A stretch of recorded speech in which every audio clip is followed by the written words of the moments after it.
Yep, that's right, you figured it out. This is your action champion, the loudest mouth in the South, the title snatcher, AC Mack. And you are watching Andrew Interviews. And if you haven't been, that's a problem. This is where you should be.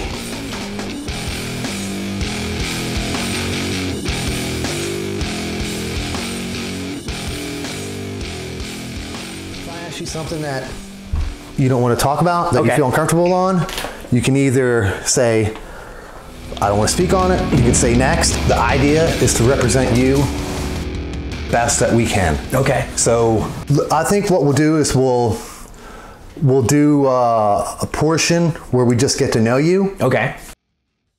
And then I think we'll do a portion where we circle back and we look at a couple highlights matches and let you speak on them about how you be kicking these people's ass. Okay. So, all right. So I'm sitting down here with AC Mack. AC Mack. What's up, man? Hey, brother. Thank you for joining me. Thank you for having me. This is fun. This is a lot of fun. Well, pretty serendipitous. I have you in the Andrew Interview studio today. Mm-hmm. And the idea is to find out more about you. Go ahead and tell me your story. Tell me first off, how you got involved in wrestling, and take me back to whenever that day was. Was that 11 years old? Was that 8? Was that 5? And then bring me forward about that journey into being the action wrestling champion and involved in not only action wrestling, but a lot of the other wrestling associations that that I see you performing at. So if you would take us back there of why you're a wrestler and what that inspiration was, and take us through that journey. And I think we're all excited to hear it. And I'm just gonna shut up and listen and maybe prod you along the way. So I was born in '92, and so by the time I was in maybe kindergarten, first grade, second grade, around that age, I started to see a lot of the people's eyebrow and the DX crotch chops and things like that. I had no idea what it meant, but I would see it in the hallway all the time. And after a while, I found out that it was pro wrestling, and I would watch it every now and then, and that was pretty cool. And I would just kind of come in and go out. But I didn't start watching it consistently until about 2003. So what age was that you would come in and out? So about 9, 10 years old, and then maybe 11, 12 is when I started to say, oh, okay, this is really cool. So 9 or 10, was that just, you kind of saw it on TV here and there? Yeah, here and there. I knew who The Rock was in Austin, and I was like, oh, this is pretty cool. Like, it was just pop culture. Sure. If you knew pop culture, you just knew these things. Right. But 2003, I want to say around the summertime, right after WrestleMania 19, was when I kind of buckled down and like watched consistently. And what happened then? What changed then that you're like, this is actually pretty good? This is for me. I mean, obviously I've adopted it. I'm interviewing you. There were a few things. The main thing was probably The Rock. He was going through like his heel run where he was doing The Rock concerts. And he was like Hollywood, and he was just so like cocky and charismatic that it reminded me of like my drunk uncles down south when they're like partying or they're playing cards. Their personalities were so much bigger. And I just remember clinging on to him because he felt real. He felt like somebody I could relate to, somebody I knew, that kind of thing. So it was just really cool seeing that. And then I saw Chris Jericho cut a promo, and it was just really cool. And they were gearing up for the second Elimination Chamber at SummerSlam. And Goldberg was like a huge deal where I'm from. I'm from Atlanta, and he's like the hometown hero. So there were a lot of different factors that kind of played in at the same time. And so it just worked. It just clicked for me in it. And I've been watching Monday Night Raw ever since. Is that a ritual? Do you get together with your buddies and you watch it, or you just like you flip it on if you're at home, or what's your routine for that? So now I flip it on when I'm at home. Normally getting with my buddies and watching it, watching the pay-per-view on Sundays. That's kind of what we do. And nowadays there's just so much content. So I mean, watching it at home, watching it at work, watching it on my phone, watching it on my laptop, on my PlayStation. It's so much content. So tell me now, you're from Atlanta. We're currently filming here live in Atlanta at my Andrew Interview studio, and I appreciate you coming down. Thank you. Now tell me, you're born and raised in Atlanta. Are you a Grady baby? I am not, actually. Whoa! I'm not. I was born at back then it was called Crawford F. Long Hospital, and it's Emory now. So I was born at the Emory the Midtown location at Emory.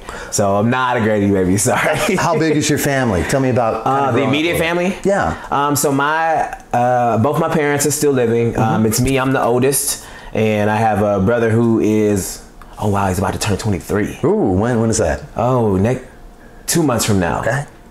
Wow, that just hit me. Okay, and my sister's 17. Yep. And so my parents split when when I was in the 6th grade. So that was a little rough, but they're better off apart. I still love them both, and they're very much involved and supportive. So it is what it is. That goes a long way. Yeah. Does your parents, mother and or father, come out to your wrestling events? Tell me about that.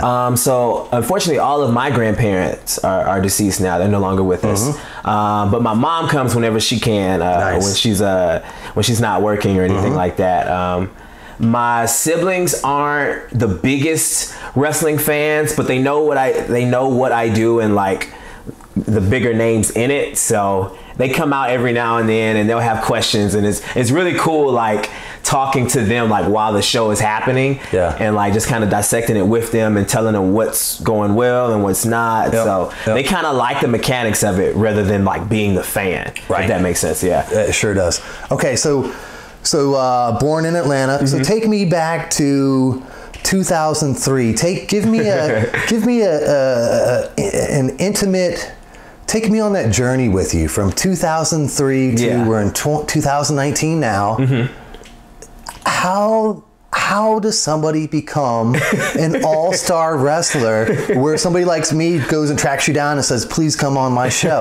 So take me through that journey. Take me year by year, and give me some of the highlights of that, and especially that first year, that first, man, I've got the notion. Where do I go from here? Do you make a phone call? Do you start attending events? Do you start horsing around with people in the backyard? Do you play friends? I mean, 2003, how old are you in 2003? 2003, I'm 11 years old. 11 years old. Well, I'm turning 11. Yeah. 11, okay. And so I'm in middle school. I eventually get to middle school, and I have two best friends, John and Jahan. I'm still cool with them to this day, actually. And John, his father was well off, so he would order the pay-per-views every month. Okay. And so we would go there every month. We would watch the pay-per-views. And in 2006, for WrestleMania 22, the show didn't start till about 7:30, 8 o'clock, but we got there at like noon. Yeah. So his dad had all these snacks for us, and it's just us kind of chilling in the house, and we were so bored. So we go to like this jungle gym in his complex. And the jungle gym, it was like this big thing where it's like this big square, and it's like this space in the middle of just nothing, the little chips in there. Right. So it's just this square, and we're wrestling fans. So we just start putting on our own triple threat matches. My favorite was Triple H, so that's who I was. John was John Cena, and Jahan was a huge Jeff Hardy fan, so that's who he was. And we just had this really, really long triple threat. We were just bored, just making up our own stuff. And over time, people started to come out and watch and see what we were doing. I thought we were getting in trouble, but the noise we were making, I guess, was, causing people to say, hey, what's going on? And after a while, we got to at least around like 30 people, nothing major, but just the people were just watching these kids have fun. And we were very theatrical and just making a big deal out of it and doing everybody's moves. And we were just out there for hours. And that was my first time really kind of feeling that energy from like that first crowd and just seeing how that felt, and like, oh, you react to this, oh, you like that, okay, boom, let's keep doing that then, and oh, you didn't like that, all right, well, we'll never do that spot again. And so just kind of learning without even realizing it. And I remember it came time for WrestleMania to start, and I remember thinking, wow, I don't want to stop doing this. Like, this was a lot of fun, and playing off the crowd and the people that showed up, and so that was on my mind. Like, WrestleMania 22 was a great show, but like throughout the night, like that was just on my mind. Like, wow, I really had a lot of fun playing that out. And so I think around 8th, 9th grade, so about 2007, 2008-ish, is when I started to do a little research just to see how that lifestyle works. The traveling, it's a lot of traveling, but you get to go to a lot of places. The money, that helped and like making the decision.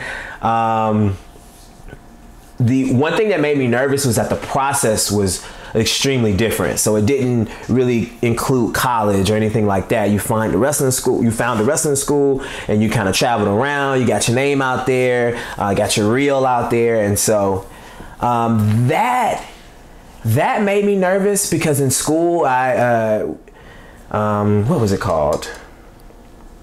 In school, they had us in all the gifted classes, and I was pretty studious. I did my work, A, B average, nothing too crazy. But once I got to the 9th grade, so officially 2007 for me, I started to do some research, and I found a wrestling school here in Atlanta called the WWA 4. And I was just kind of going through the website and seeing some of the clips they had. And then at the very top, it said free shows every Thursday at 8. I was like, oh, jackpot. And so this was a few years before I started driving. So I would have to beg my mom every week, hey, can we please go out to Fulton Industrial for this show? It was only like an hour long. And this was when Mr. Hughes was running it. Okay. And I was in heaven. Yeah. I had never been. So it was behind the strip club. It was kind of like a dungeony kind of place, and it was really intimate. And what I mean by that is that the crowd was very, very close to the ring, and they could touch the mat, and it was very like hands-on. And that was the closest I had ever been as far as like being a fan to it. And I really, really loved it. And I would go every single week. And what age was that? This was, so where are we at now? This is about 13, 14. Yeah.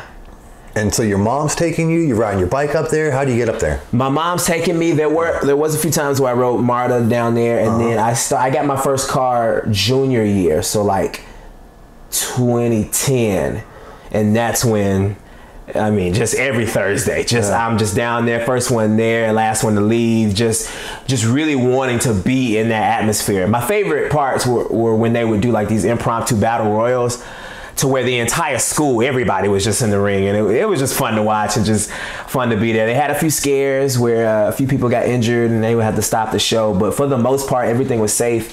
Everything was family friendly.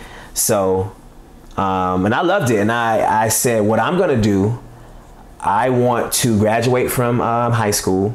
I want to go to college here in the city and train to become a professional wrestler. Got accepted into Georgia State. All was well. I got into the school and hit the ground running, just involved in everything and this and that. And so I decided, I said, oh, okay, college is a lot more than I thought it was going to be. So what I'm going to do is focus these 4 years on school alone. Okay. And then as soon as I graduate, I will go straight into training. And I kind of want to backtrack a little bit, because while I was in high school, so 9th through like 11th grade, and I didn't know that this would help me with wrestling, but I took drama classes separate from high school.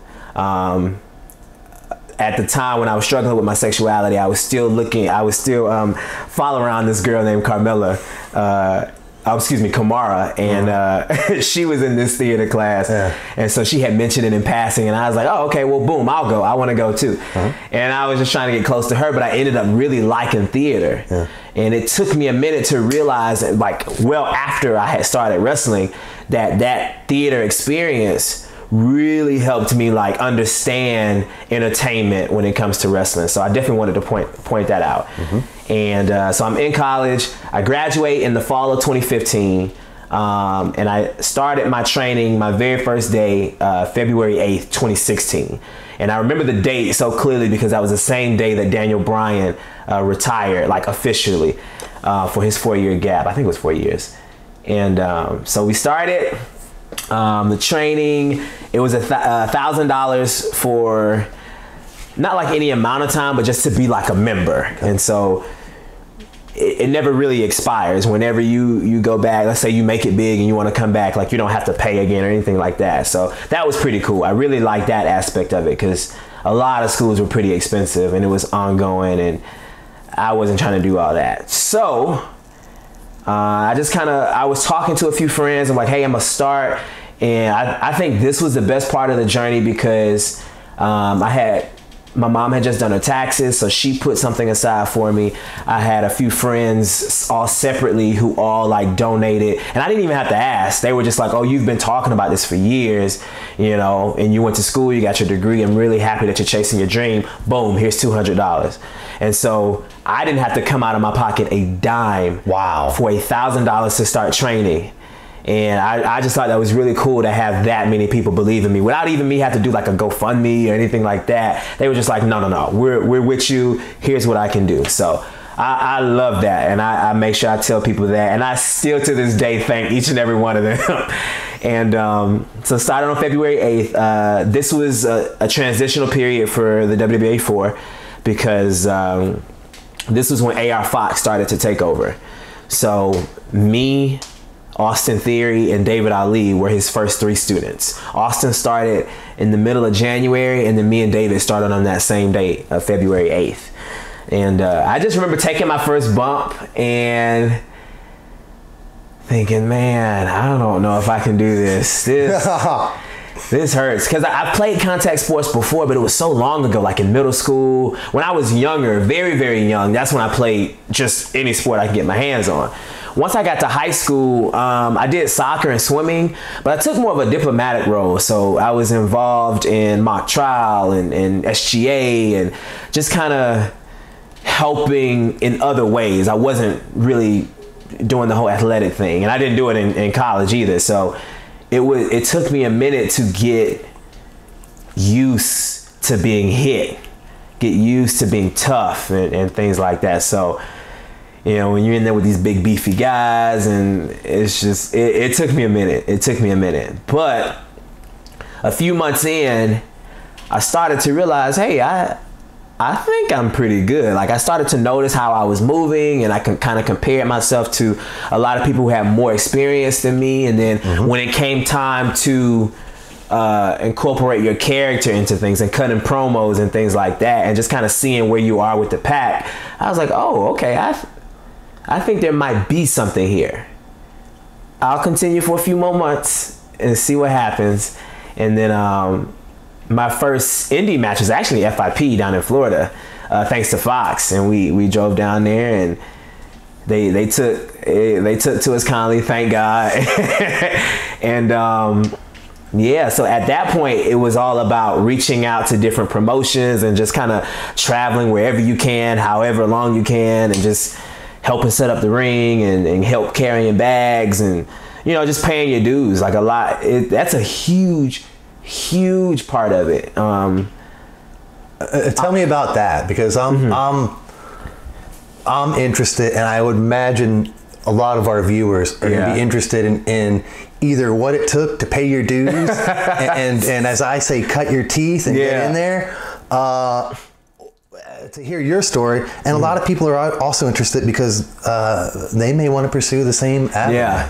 Tell me about that. So it's you kind of just have to be at their beck and call. You have to get there. You have to hit them up professionally, I would say. So definitely establish an email, maybe separate from your personal email. You want to reach out to these guys and see if they need any help, see if they have any open spots. More often than not, they won't have open spots, but it'll behoove you to just go anyway. Let them know, hey, I know you said you didn't have any open spots, but I'm here to help. Let me know if you need anything. So it's going to be a lot of, and it was a lot for me, of helping set up the ring, breaking down the ring, setting up the lights, breaking down the lights, helping the wrestlers carry in their bags, and and being a running boy, going get the water, and oh such and such is late coming in at the airport. I got a car, boom, go get them.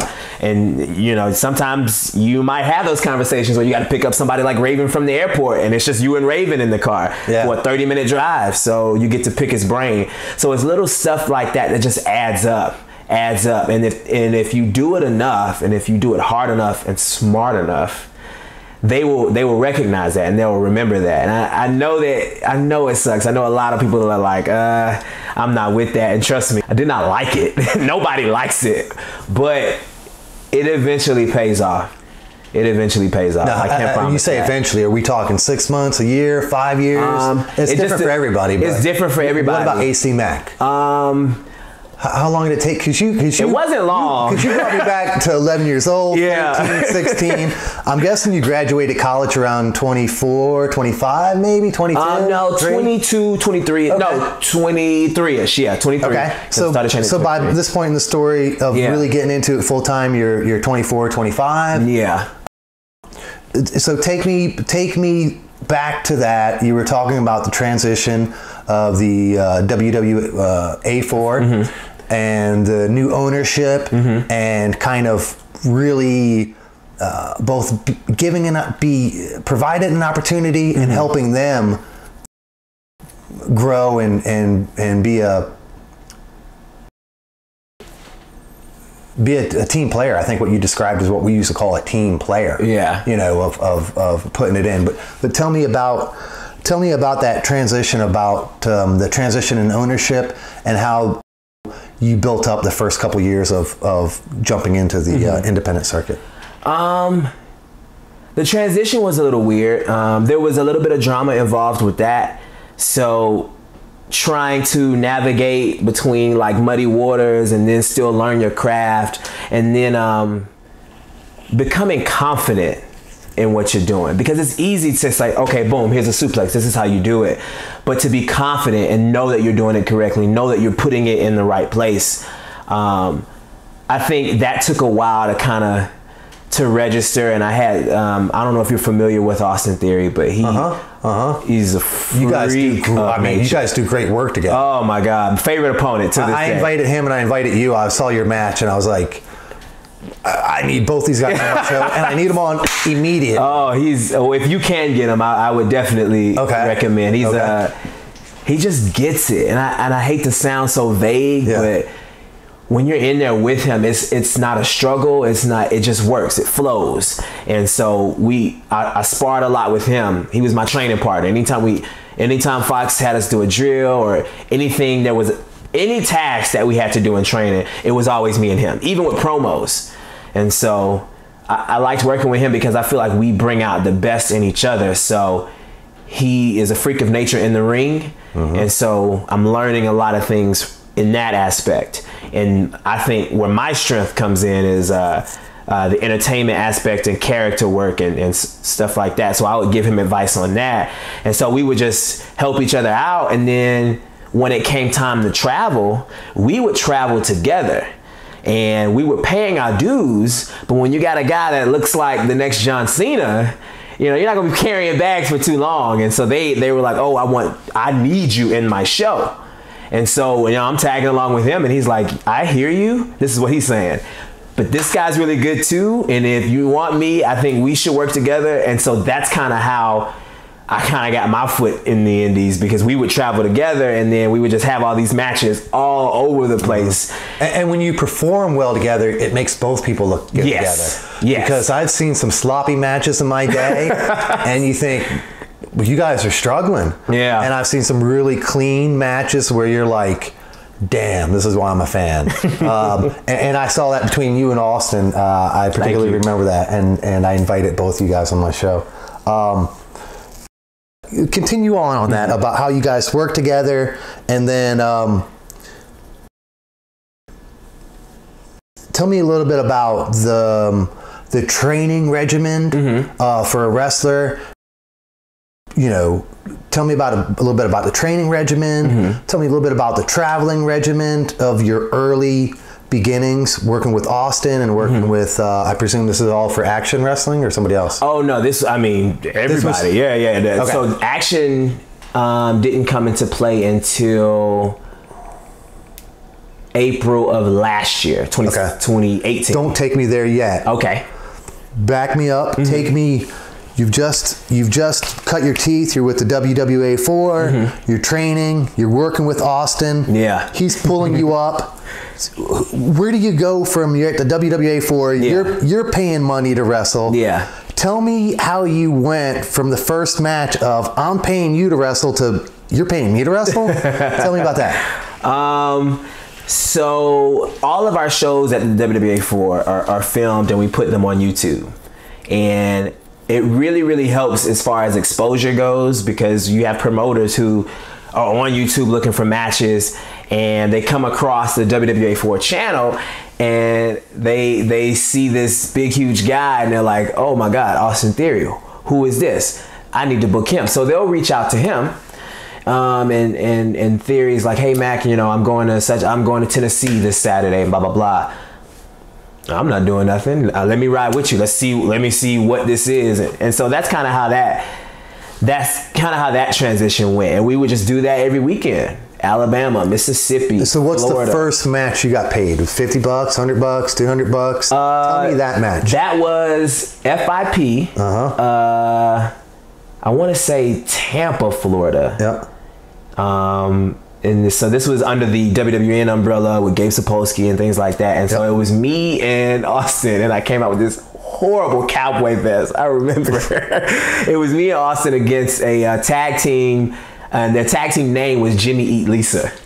And I was so nervous. It was the first time being like outside of the school, and there was a delay in the show for whatever reason. And though our opponents were experienced and they didn't really want to call anything to like the last minute, and I am freaking out because I'm only a few months in, and so I need to go over my thing. I need to write it down. I need to like get it in my head so I remember everything. And they were like, "Oh no, we got it. We're good." And so when they finally called it, we were going through the match where they were calling these moves names I had never heard of, and so that's kind of where so I'm the guy that's like, listen, I don't know what you're talking about. I'm just going to be honest with you. I have questions. And it started that night because I'm so worried and I'm so stressed. And I'm like, actually, listen. So I just kind of put it all on the table. We're new. So please treat us like we're new. Please talk to us out there. I know we had this match planned, but I have 3 questions. In this spot, in this spot, in this spot, I don't understand. So when you say you're doing this, what do you mean? And I was really nervous to do that as a new guy, but it came down to where we was like 15 minutes before we had to go out. And I was just like, all right, screw this. I need help, man. I just had to be honest. And we weren't expecting to get paid because it was a bigger show. They had bigger names on this show. Like Fred Yehai, obviously Fox was on the show, John Davis, and some pretty cool guys. And so afterwards, we're all like breaking down the ring, and everybody's outside the parking lot, and they're all like circled around and Gabe and somebody else who's handing out the money. And so me and Austin just kind of stay in the back, like nowhere near the crowd. Like obviously we know what they're doing, but we're so new that like clearly we're not getting paid. So we're just talking about the match and how cool it is to be down here and what we're gonna do tomorrow and where we're gonna eat.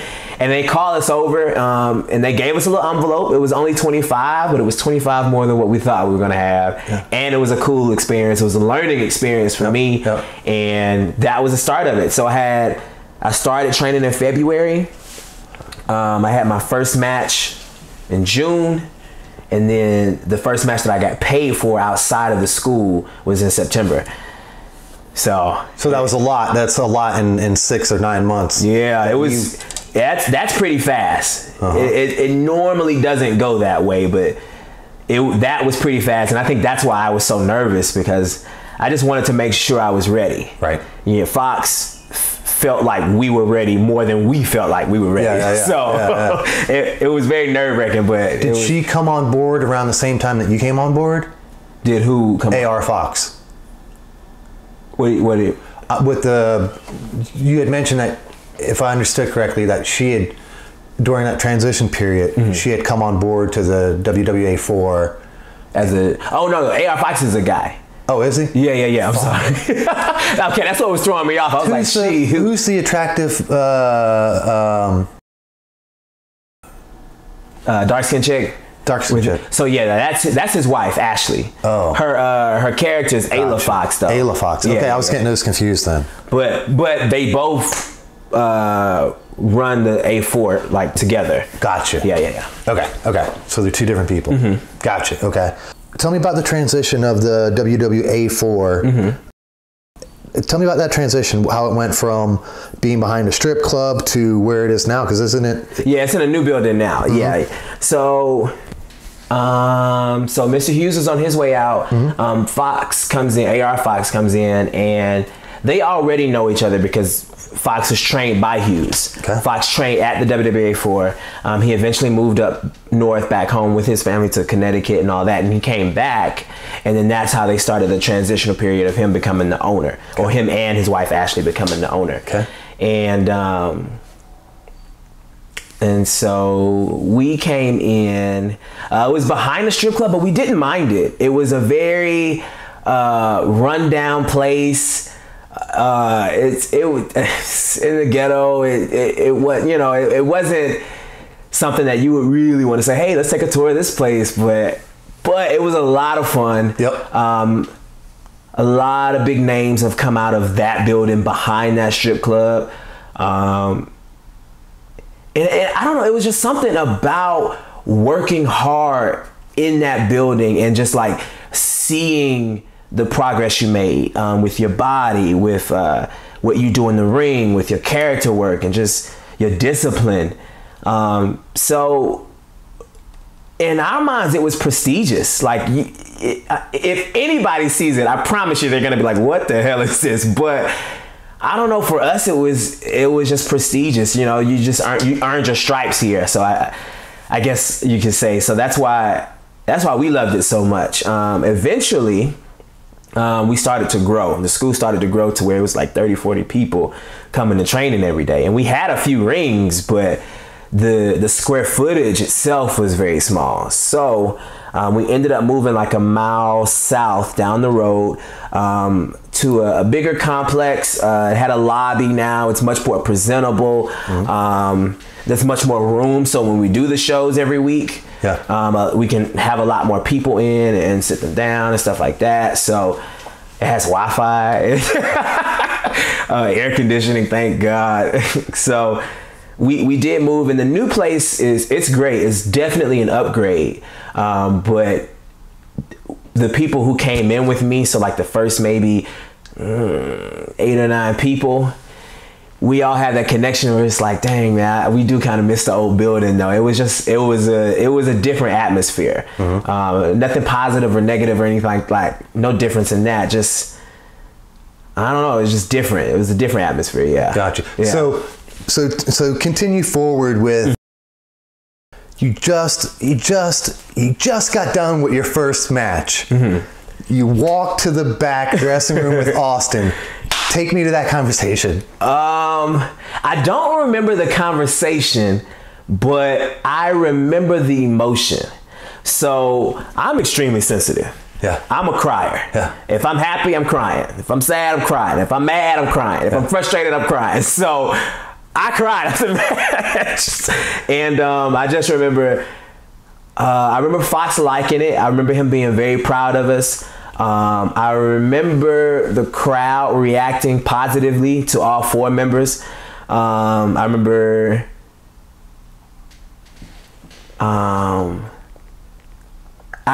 a few guys in the back giving us some praise. They liked it, giving us some critiques as well, telling us what we could have done differently. But overall, it was a positive response, and I just remember being very happy. I wish I remember the exact conversation, but did you get a natural high from the event? Oh yeah. Oh yeah. It's weird, like the anxiety and the excitement, and just, it's like an out of body experience when you're standing in that ring.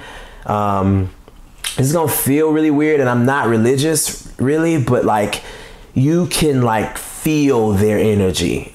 So if this was a cartoon, I would draw it to where like the fans are like throwing their energy at you and you're like absorbing it and you feel invincible. You feel, that's that adrenaline, and it's just, it's hard to explain, but I think that's the closest I can get to it. Like the more people, the more I feel it, if that makes sense. So yeah, because I get an adrenaline rush. I get a natural high from attending the show. Oh man, I can only imagine what it's like being on the other side of that rope. Are you a thrill seeker? Are you an adrenaline junkie? I don't think so. No. Yeah. I don't think so. And I know that sounds weird because I'm a wrestler, but I'm not interested in jumping out of planes. I'll do roller coasters every now and then. I'm not climbing Mount Everest, and nothing against it. I just don't have the desire to. Yeah, it's just not me. More power to the people that do, jumping off bridges and bungee jumping. And I don't know. That's just not me. Mm-hmm. Even in the ring, like I'm very, I don't want to say conservative because that just has such a connotation to it, but I'm not the high flyer. Most people think I am or expect me to be because of my size, but I'm not springboarding. I don't touch the top rope at all, so I'm gonna say no to that question. So, and I think that leads a great prelude into the next question is the bumps and the bangs. Yeah. I don't know how much you perform during the year, how many nights in a row, but it seems it's not uncommon for independent wrestlers in the independent circuit and even the bigger organizations to wrestle half the year, every other day. Oh yeah. Yeah. Especially the bigger names, because the bigger names aren't just wrestling on the weekend. It's legit every other day. Yeah. And so, who was I listening to talk? I was listening to somebody's podcast. I'm trying to think about it. But they were just talking about, it was Dan Severin was giving an interview. Okay. And he was talking about just too many chemicals in wrestling in general because of the demand on your body of traveling. Yeah.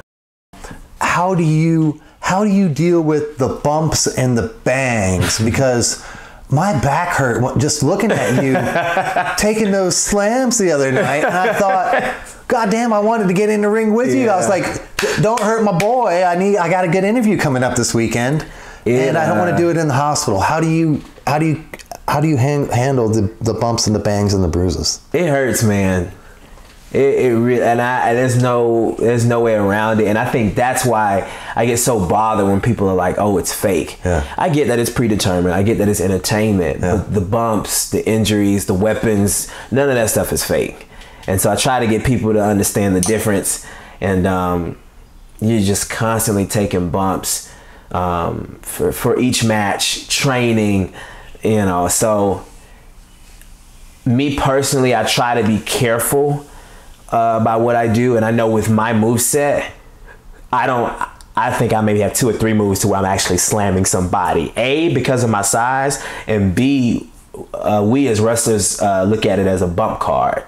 So we see it as, okay, you're starting your training now. Okay, boom, you're coming in. Let's just say, to make it easy, you have 15,000 bumps that you can take your whole career. So training, keep in mind that's every week for the entire career. When you start having matches, bumps there. And I try to be very, very careful because I do want to go to WWE. That is my ultimate goal. And I don't want to get there and then reach my bump card to where I can't do anything, or I'm too banged up to where now I have to be a producer, which is obviously nothing wrong with that. But I do want to be an in-ring competitor. So I try to look at it that way when I'm calling it with wrestlers and we're putting matches together and stuff like that. If something doesn't make sense or if something isn't safe, I don't mind speaking up and explaining why if need be. Most of the time, there's no kickback. Most of the time, people understand. There are thrill seekers who are okay with taking those kind of bumps and just being crazy. That's just, there's a niche for that. They like that. They want that. But not everybody's like that. Not, you know, people are kind of cognizant of like what they're doing and why they're doing it. So what's the worst bump that you took? So this is probably gonna sound very hypocritical. So it's May now.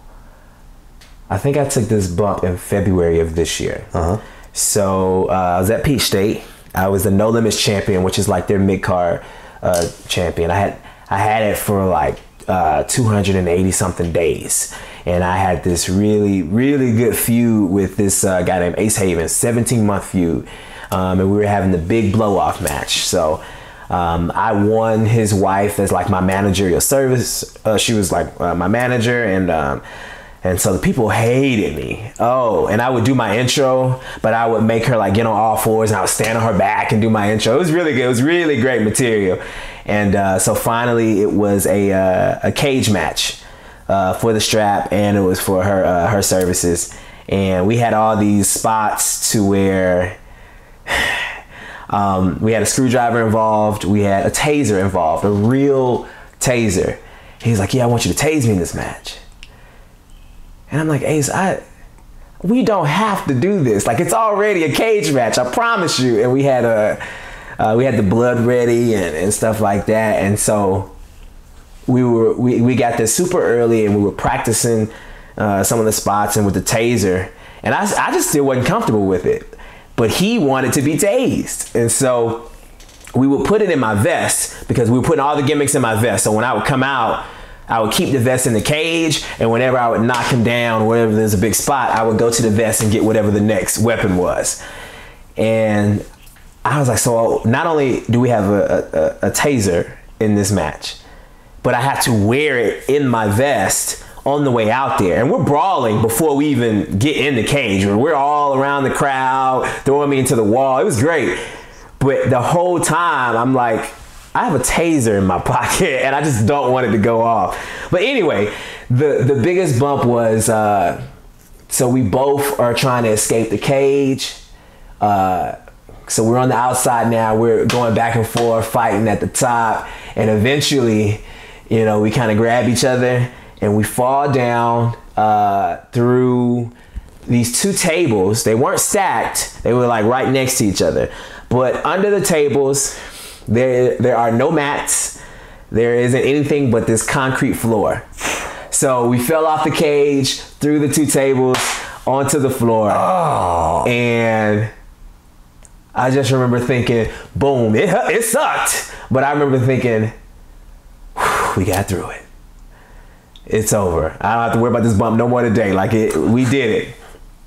How do you practice for something like that? You kind of can't. Because you can't break the table. And that was my first time ever going through a table. And that was my second ever cage match. And that something like that, that's where you kind of let the adrenaline and the energy kind of take over. You try not to think about it as much as you can. It's hard, but that's something to where your body is on autopilot, and it's whatever you want to, divine intervention, whatever you want to call it, something is taking over, and it's not actually you that's doing it. So, and you just do it. So take me through.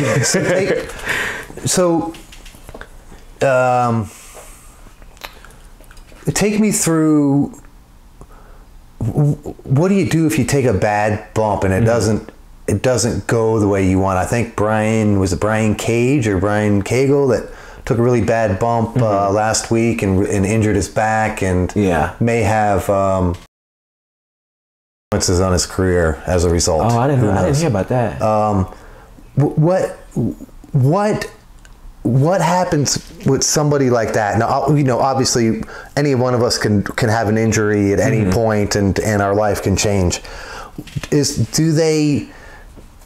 I presume to wrestle that they make you sign some type of waiver to relieve them of the liability of them being the wrestling association that you're wrestling with.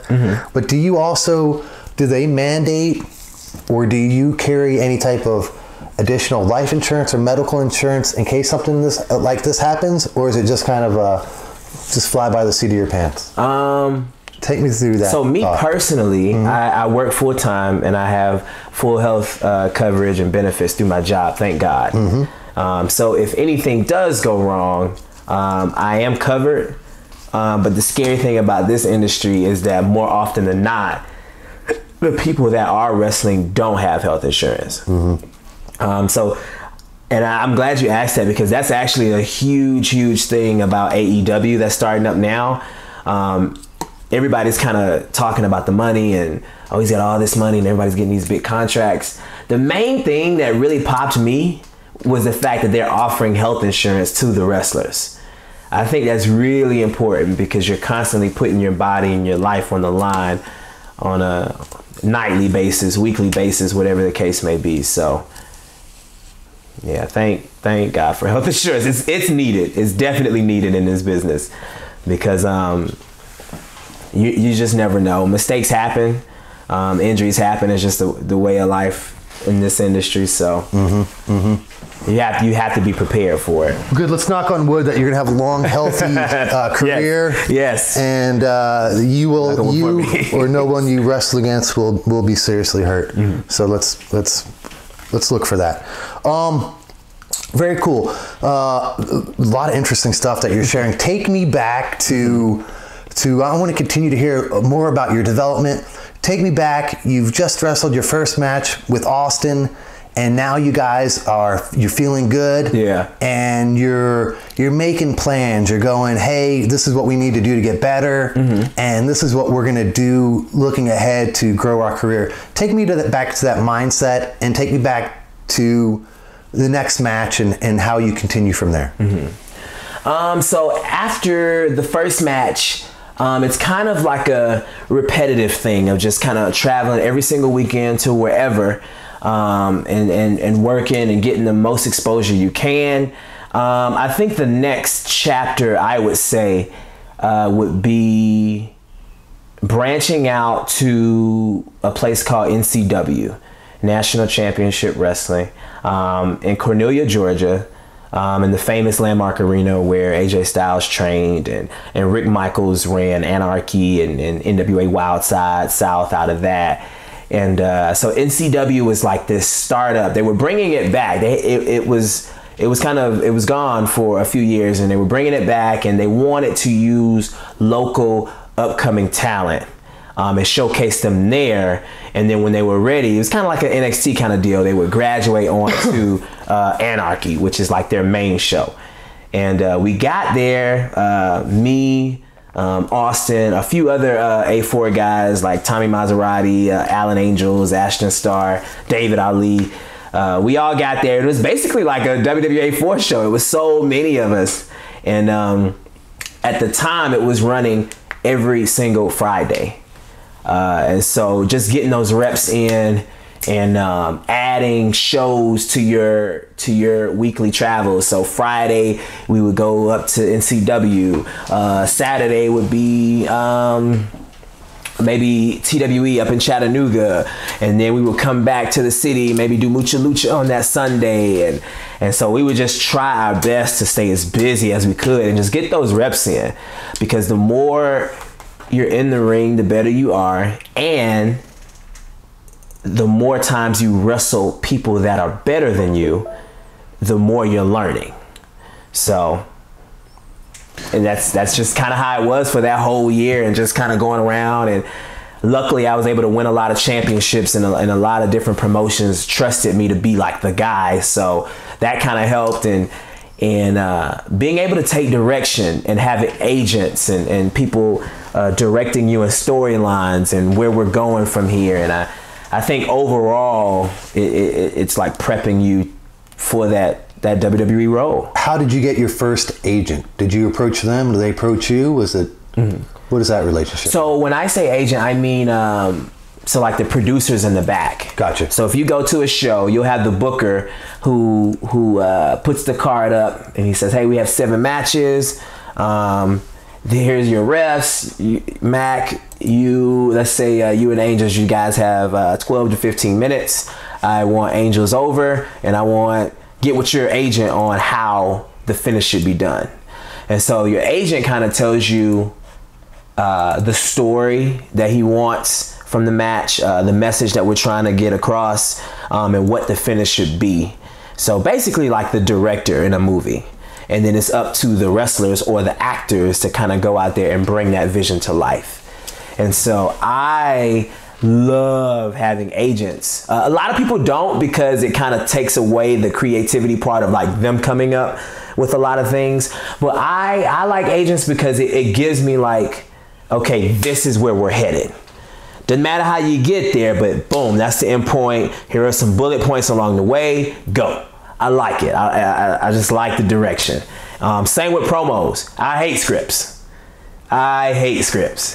But if you tell me, hey, get across that you're fighting such and such for the championship, it's an I quit match, and I want you to mention that he ran you over with a car 3 weeks ago. Boom. And from then on, you can make it as dramatic or less dramatic as you want, but as long as you hit those points, you know, the promo is golden. And that's kind of what having an agent does. It just kind of hones in on everything, make sure the show is going how it should. So now, tell me, how many championship titles do you think you've wrestled and won over your day? And tell me about that first experience. So I have 14 different championship reigns in 3 years. And once I kind of looked back and saw, that's where the nickname, the title snatcher, came from. It was just something it was just like, hey, if I got all this, might as well run with it. And then, so that became a thing. And my first championship was the WWA 4 championship. It was me and Austin Theory. I won it in early October of 2016. And that was a really, really special moment, even though it's just a school. And this was when we were in the old building, and I had a lot of my friends and my family come out. I don't like telling them the outcome of things, because I want them to be surprised and I want everything to be genuine. So I just told them, hey, we're doing something really, really special at the school this week, and I really think it'd be cool if you guys could make it. So some of them put 2 and 2 together, but it was just really cool having my mom, because she can't make all the shows. It's very rare that she's there. She'll watch them once we put them online, but she came to that when my siblings came. A guy who was very special to me at the time, he was there, and so it was just a really cool moment. And I just remember crying again once I won the title. And I was a heel then. I was a bad guy, but once I won it, that pop was really, really cool. And when I watched it back, I just remember seeing, like, even before that final 3 count, there was this young guy who was just like jumping around, just like, oh my God, it's happening. He was just flailing his arms, and I just love watching that back for that moment and just seeing how wild he was and how ready he was for that moment to happen. Before I had hit the move or anything, he could just sense it, and he was going off. And man, that was really cool. Did they film that match? Can I find that on the internet? Yeah. It's on the internet. Okay. For sure. Yeah. Yeah. Okay. That's gonna be great to see. So you won the champion. Now you're the champion. What does that feel like? The first belt. You're like, damn, I've hit my first plateau. I'm working my way up. I took that belt everywhere. It was in my car. I took it when I grocery shopped. I took it to work. I took it to the club. I took it to restaurants. I was just so my friend took me to the Royal Rumble in San Antonio. He's a flight attendant, and it's like as a congratulatory gift. I think I said that wrong, but whatever. He got us plane tickets, and we went out there, and I took the belt, my belt that I won, didn't pay for. I took that to the Rumble, and all the manias I've been to, I always take my belts, and it's just really cool, man. It felt like you really did accomplish something, like you worked hard for this, and being at the school, just having the crowd's respect, even as a bad guy, and then having the boys in the back say, yeah, you were next. Like, you definitely deserved it. Like, we wanted it to be you. The trainer at Fox saying the same thing. We wanted it to be you. You're next. So that was. So you earn it cool. You feel from your colleagues or from the fans or from kind of a little bit of the culmination of everybody? Culmination of everybody. Yeah. And it's really hard to like put it in order, like which one means the most.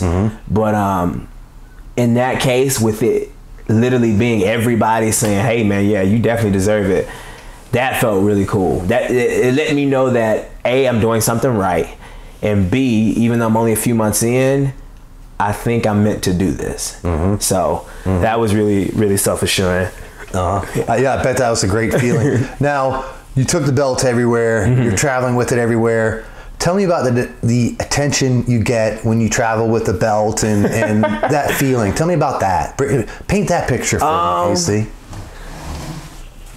Oh, it's really cool because it's mainly children who kind of come up to you, and I really like it because I know what they're feeling. I know what the kids have. I had the same moments to when I was really young, and we would see wrestlers every now and then, or at the airport or anything like that. So it's just really cool. It's just really cool to see. I know I keep saying that, but you know, it makes you feel important, and you know, and they look up to you in so many ways that we often forget. So I did a show last night. I went out through intermission. I was just trying to get some coffee. Just trying to get some coffee at concessions real quick. I'm the bad guy. I'm not trying to sell any shirts. I just want some coffee. And this guy stopped me. And he said, do you have your belt? So I had the belt. I let him hold it. And he did my full intro just right then and there.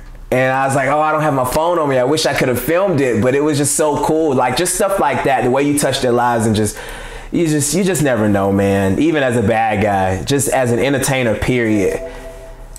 Was there anybody that you remember as a child that showed you that level of courtesy or respect as a wrestler that still radiates with you? Because there's a couple wrestlers that I've talked with that have been very off-putting, and a couple of them have been very gracious.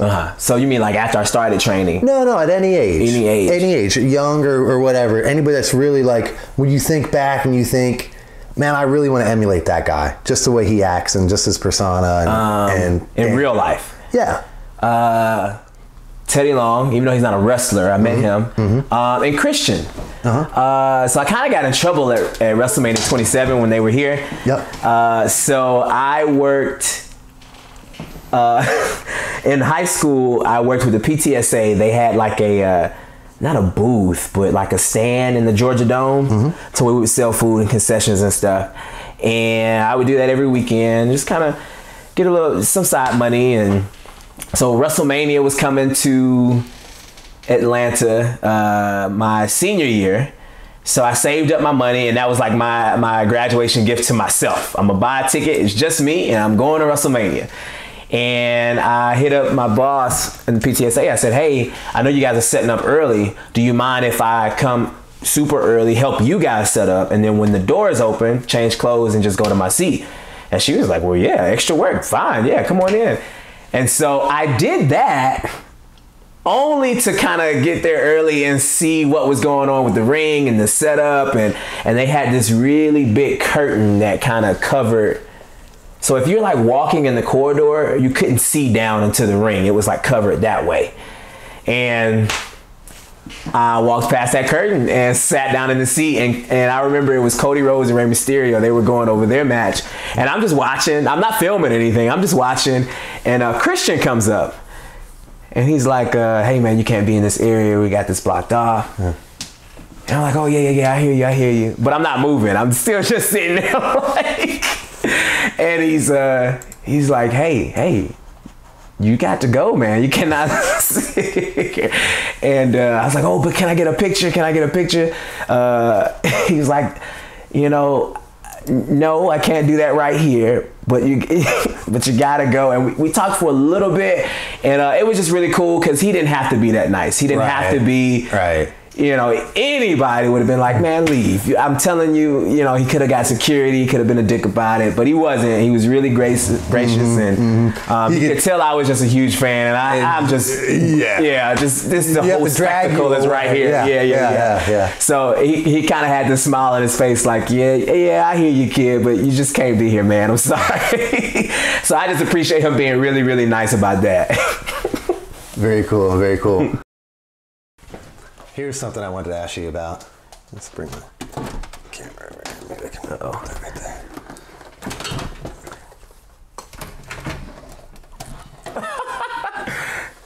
Oh boy. All right. Now, oh boy. Let me adjust the camera for everybody at home. Oh here. man.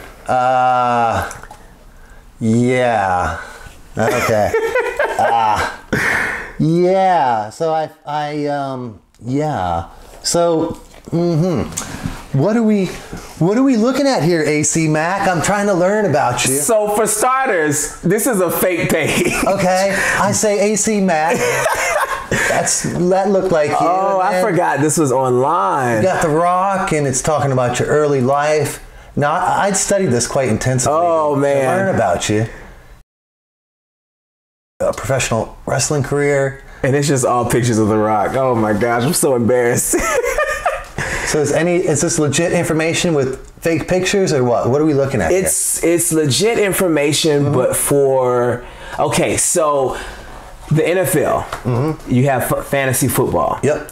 So this is pretty much fantasy football, but for wrestling. So when I was in middle school, there was a social networking site called Bebo. Yep. Everybody was on Bebo, and I was on there, and then these guys started this wrestling community to where they would have these shows. And so if I was going against somebody, you had to comment under the blog post with a promo. Not like a filmed promo, but a promo that you would type out as if it was a script. So you would pretty much write up everything that's happening in this promo. So you were like the script writer. And whoever had the best one won the match. So this is like I forgot what it's even called, a Wikia, I think, a fan Wikipedia kind of thing. So we wanted to make everything look as legit and real as possible. Yep. So we made Wikipedia pages for our online wrestling character. And so whenever they would make posters and stuff, AC Mack was The Rock. That's the guy that they would use for AC Mack. And so when I made the page, and we were going through the history, wow, look how in-depth this is. I forgot about it. It looks so real. I know, I looked at it, I said, damn, he looks a lot like The Rock. Oh my gosh. Oh, I'm so embarrassed. But the information that's provided, it's real. Okay, I read through that, and I really got a kick out of that because I was like, no, it seemed all legit. And the pictures, I was like, somebody is really putting me on here.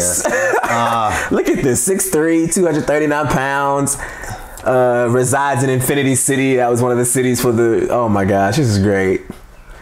Born in 1985. That's so not real. That's not. But the accolades for that community were real. Okay. Got you. So we'll share a little bit of that on our page as well. I really got a kick out of that. I really like that. You sent me that. I was like, oh no. I'm trying to make sure that I'm prepped. Was this the match that you got hurt in? No, not hurt. No. This was this last year? Yeah, this is last year.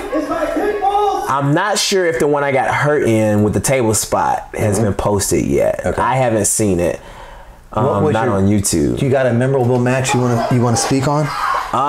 Yes, this one right here. Actually, that top one is the one where I won my first ever championship. Okay. And so you get to see the guy in the back dancing around that I was talking about. Okay. Let's take a quick look at that.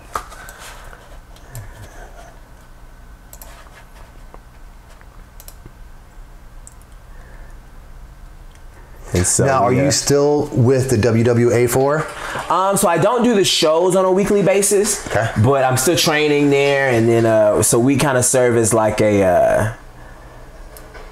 we're like, I guess you say assistant trainers. So whenever Fox needs any help or anything like that. So we filmed, this is a contract signing, they put this together. Yep. We filmed this a week before the actual match. Okay. And that's why this is so long with like 30 minutes, because we have the contract signing and then it skips to the next week, October 6th.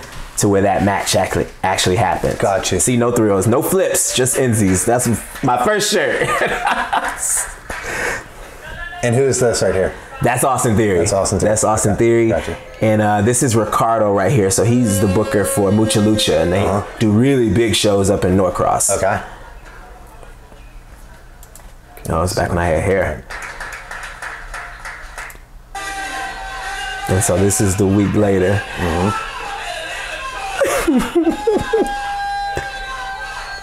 You got to be pumped because you know that that's tonight. That's the hardest thing about it. Like when you know that there's this moment that's about to blow the roof off the joint, and you have to act the same. You can't. Oh my God! Look at these tights.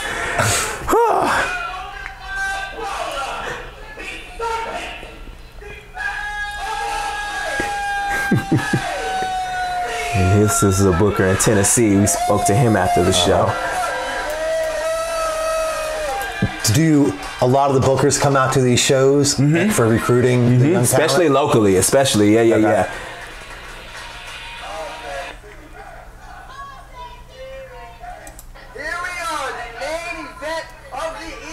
And we have students on commentary, students on the camera, students as the ref. Yep.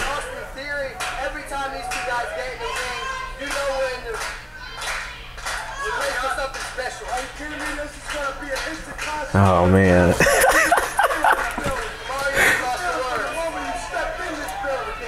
And so so I am a bad guy, but they challenged me in this match. That's what the storyline was. The challenge was, hey, if you want to have a fight, let's do this for real. No cheating, none of those underhanded tactics. Let's just have a fair fight. And finally, even as a bad guy, I'm like, you know what? Boom, I'll give you that. Yep. Yeah, so I'm trying to cheat again, and I'm trying to show that, What was your preparation for this match? Did you guys do any rehearsing of this match ahead of time because you're in the school? Oh yeah. Okay. Obviously running the drills together again. We sat down with Fred Yehai, and we kind of told him where we wanted to go with the match as far as what the story was, and this was his idea of just kind of like being aggressive and like kind of letting go of the choreography and just fighting for just a split second, which was fun, tiring, but it was fun, and just kind of making it legitimate, giving it that real raw kind of feeling. And we wanted it to be hard hitting, and so that's why this is the first time we started experimenting with a roaming cam at the school. We would always do like a hard cam, but this one kind of switches back and forth. Gotcha. Eventually there's like a slow-mo replay. That was the first time we had done that. So we really wanted to usher in an era, like a new era with this match. So God, I was so nervous because everything I'm telling you is like what we were thinking about, and we just wanted it to be good.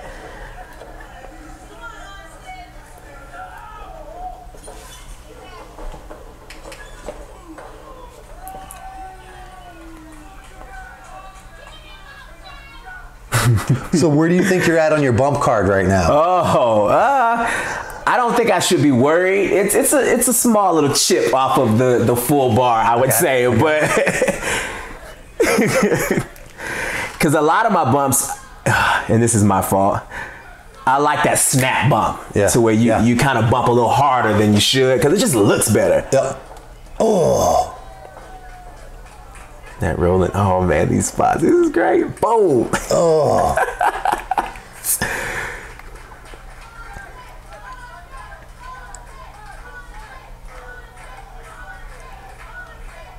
My first pair of gloves. I don't even have those anymore.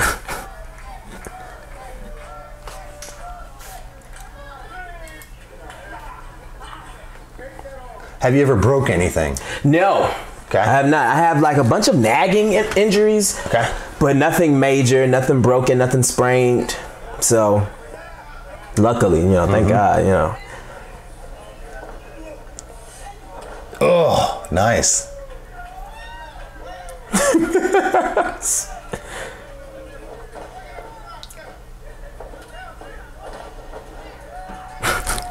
His arm drags were a little rough.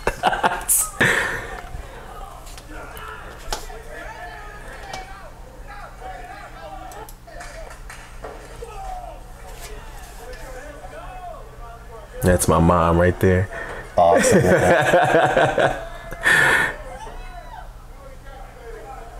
Does she hold her breath when you're wrestling? Oh God, yeah. She's always like, hey, you know, be safe, don't hurt anybody, and blah blah blah. Well, don't hurt anything.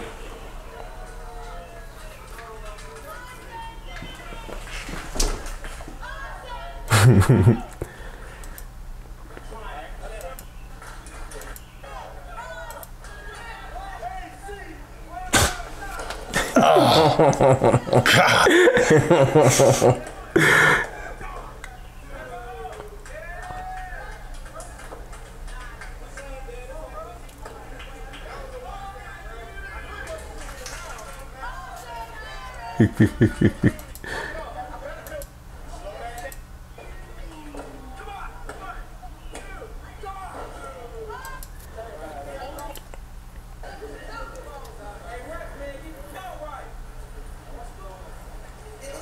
That was my roommate at the time. That just yelled. Oh, really?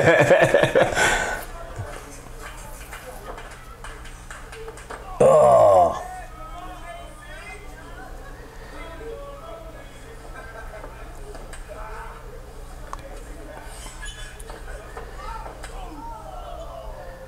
Here comes the combo.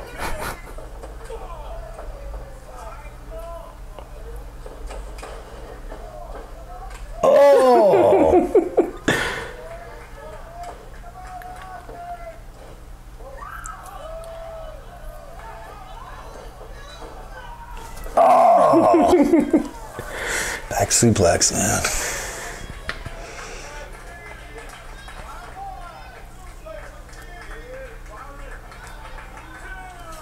And what's crazy to me is that this is in October, so this is what 10 months maybe from when I had first step foot in the ring ever. Running low, just beating the crap out of each other, but neither one will stay down for the count. Neither one of these men are strangers to longer matches. AC Mack's been here before. Oh.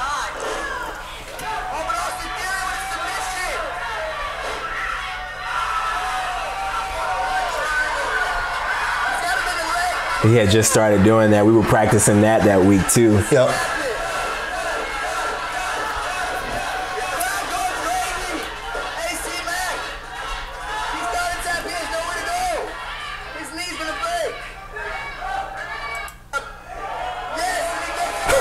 Oh, you turned it around? Yeah, eventually. Oh, I gotta see I forgot how, but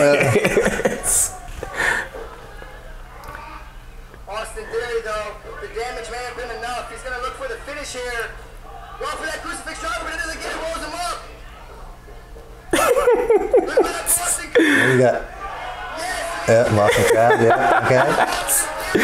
This is before I started doing the figure four and all that, so it's like all I had. I was like, all right, we're gonna do this.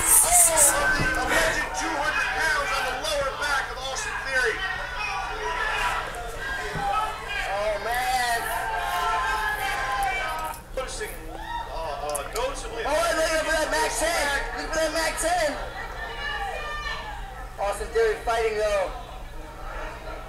Alright, he picks him up. Going for the Austin. Slides down. Action too fast to call. Rolling through. Coming up to the back of the skull.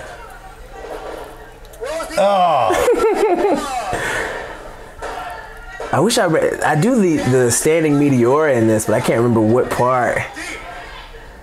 Shades of Chris Hero with those. Where did you develop your moveset from?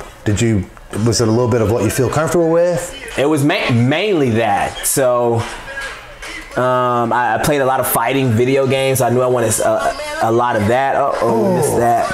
But yeah, it was whatever we did in the drills that I felt comfortable doing. Gotcha. Is that the Mack 10? Yeah.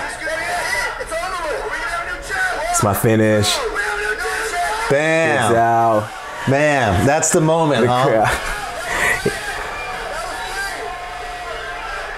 Oh, he's saying 2? Yeah, he's saying 2. That's why the crowd is pissed. He did a 3 count. And so now I'm like the bad guy trying to be good, but here you are messing up my count.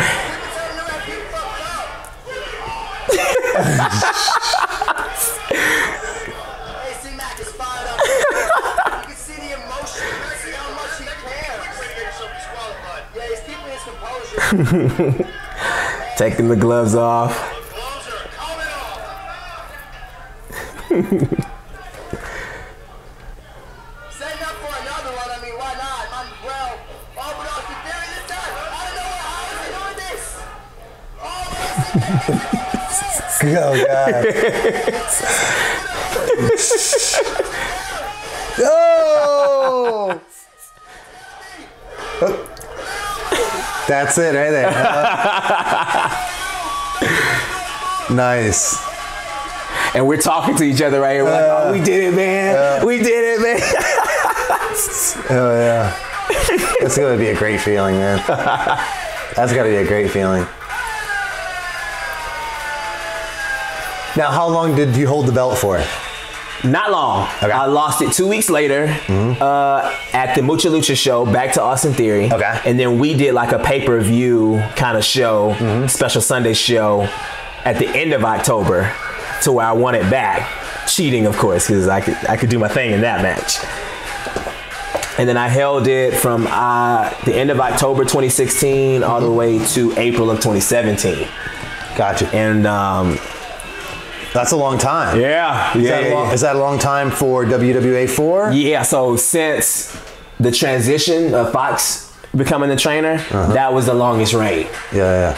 And then once I lost that, I kind of moved on to like promotions outside of the school and then started winning championships there. Very cool. See, that was a rematch where he won it. Very cool. Let me, very good. Let me ask you a couple more questions about some of your inspiration and some of your future goals. So, talk me up here. Teach me up. I'm a young guy. I want to be a wrestler. In fact, I've thought about it a lot. I've looked at. There's a school in Norcross where there's 1,000 to 3,500 to train. Seems like a lot of the training facilities are charging anywhere from about 1,000 to $5,000, depending on how astute they believe that their services are. Yeah. I'm a young guy. How do I break into the industry? What do I do? You have to start with your research and you have to start with a plan. More than anything, you need to look and see what schools are out there. Obviously, look at the price. Obviously, look at how long the duration of that training is for. Take note of what names you know that have come out of that school. Look at reviews and look at what that school is known for. Look at what they specialize in. Are they a high flying school? Is a trainer a high flyer? Are they more TV based to where it's more conservative and slower paced? You need to figure out what you're a fan of, like what type of wrestling you like, and then what type of wrestling you want to do. I think that would help. I think that will help the most, and the connections. You want to see what the trainer is connected to. Who are they affiliated with? What has the trainer done? Have they been in ROH? Do they have connections to Japan? WWE connections with tryouts and extra spots? Lucha Underground, Mexico. It's a lot of different avenues out there, which I'm excited about. There's so many opportunities, but you want to make sure that the school will lead to something or can lead to something, that there are some type of avenues that you can take. So I would start there. That makes a lot of sense. Now you'd mentioned you started at the WWA 4. Seemed like you were at least affiliated with them for 2-3 years. Yeah. Was your initial training, was that, hey, that's enough for AC, I'm a pro now? Or no. is it every year you're training? What's your realistically, what kind of expense am I looking at? And am I done training after a year, or is this a lifelong, we're going to keep training until we die thing? It's a lifelong thing. You're going to keep training until you die, pretty much. However long your career is, that's how long you need to be training. Okay. There are people like Seth Rollins, who's the Universal Champion right now, has a school, and I follow them on Instagram as well. And a lot of the clips that they're posting, he's like training with them. He's running the drills with them. And you got to keep on your game, because you're only getting older regardless. However young you start, you're only getting older, which means it's only going to get harder. So you definitely want to keep training. You want to bring something new to the table, not all the time, but you know, you can't have the same exact move set for your entire career. You can have your set comeback and your set things that get you over and that people will know you for. But every now and then you're going to be put in a big angle, in a big storyline, in a big match to where, you know, it might cause for something different or cause for something more. And that's where training comes in. You're not going to want to just learn one style. You might want to learn lucha. You might want the British strong style, Japanese strong style. What's it called? South American something. It's just every corner of the globe has their own style, and you don't want to be pigeonholed into just doing one thing. And so if you do pick a school and you're excited about that and you're training and you're learning, don't feel like you have to be stuck at that school or you can only go to that school. I would encourage you to go to as many schools as you can, do as many seminars as you can, because I mean, just the more heads the better, the more styles the better, the more little things that you learn. And it's kind of hard to explain, but once you start training, you'll know what I'm talking about. The little things, the transitions, the connection with the crowd. You know, there's no one person that can teach you everything. So the more you learn, the better. So what am I looking at? Am I looking at, what would you recommend to somebody starting off? Do the $1,000 school, the $3,000, the $5,000? Is it you pay for what you get, or is it? I think, well, it depends on what you're working with and financially where you are. Yeah. Me personally, I didn't come from a strong financial background. Sure. So we were struggling coming up. So I knew that getting that $1,000 is gonna be hard, or at least I thought it would be. And so for me, it made more sense to do the $1,000 for unlimited amount of time, and I can go, and it never ends, it never expires. I don't have to renew it. Mm-hmm. So that meant a lot to me, and proximity to where I was living, and how it worked with my schedule and the school and me going to school and stuff like that. So you got to take all that into account. Outside of that, what I would recommend for anybody that's getting into the business is to take some form of theater. Whether it be mock trial, whether it be a few plays, or literal acting classes, whatever the case may be, get comfortable with the notion of entertaining. Right. Get comfortable with public speaking. Get comfortable with being in front of people, and just do whatever you're doing. Just be comfortable with that. Make a plan as far as how you want to start, where you want to go. Write it down, and go to school. I know that sounds really cliche, very, very corny, but, and I'm gonna try to explain this the best way I can, being in college and finding out who you are and learning yourself, it transitions over into the wrestling world when you're developing a character, when you're presenting yourself in front of these promoters and you're having to market yourself. It's easier to market yourself if you know yourself. And I think, at least for me, college was a great experience, and it just taught me to hold my head high and to be proud of who you are and just go for it. Mm-hmm. So that's what I recommend. Yeah. Your sexuality, you'd mentioned being in touch with your sexuality and all that. Is that something that you want to speak on? Oh yeah. And Absolutely. how does that affect your wrestling and your relationships? So I identify as gay. I do prefer men. I'm a part of the LGBT community. I came out, I guess, officially in 2014, Thanksgiving Day. It was my mom. I told her. Yeah. And it's just been kind of a slow, drawn out. Well, I don't want to say drawn out, but just it was never like this big, huge like announcement. This is who I am. Yeah. It was more of a I do my thing. It's not in the closet. It was just I'm private with what I do. If people ask, then yes, this is who I am. This is who I'm seeing. Blah blah blah. It's not. I didn't want it to be like a major deal. I was the most afraid about how it would affect wrestling, because it's a very masculine sport, and so I started training in February, and I want to say they found out about the summertime.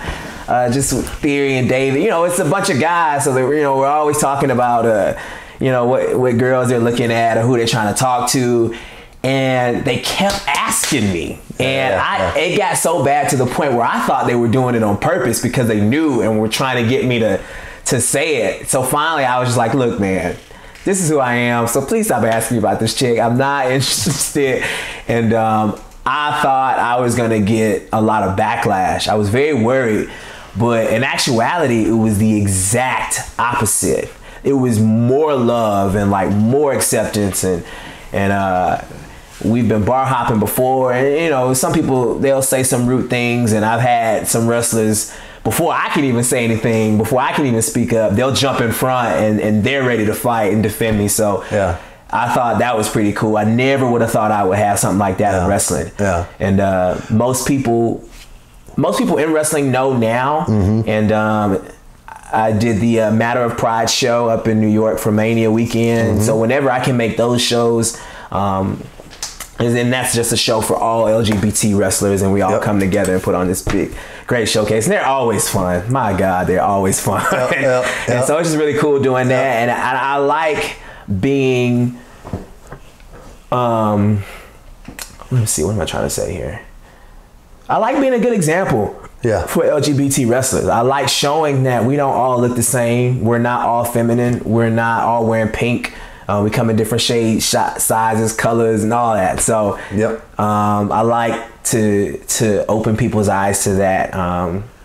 There are a few crowd members who'll say some things here and there, but after the match, they're not saying those same things. No shit.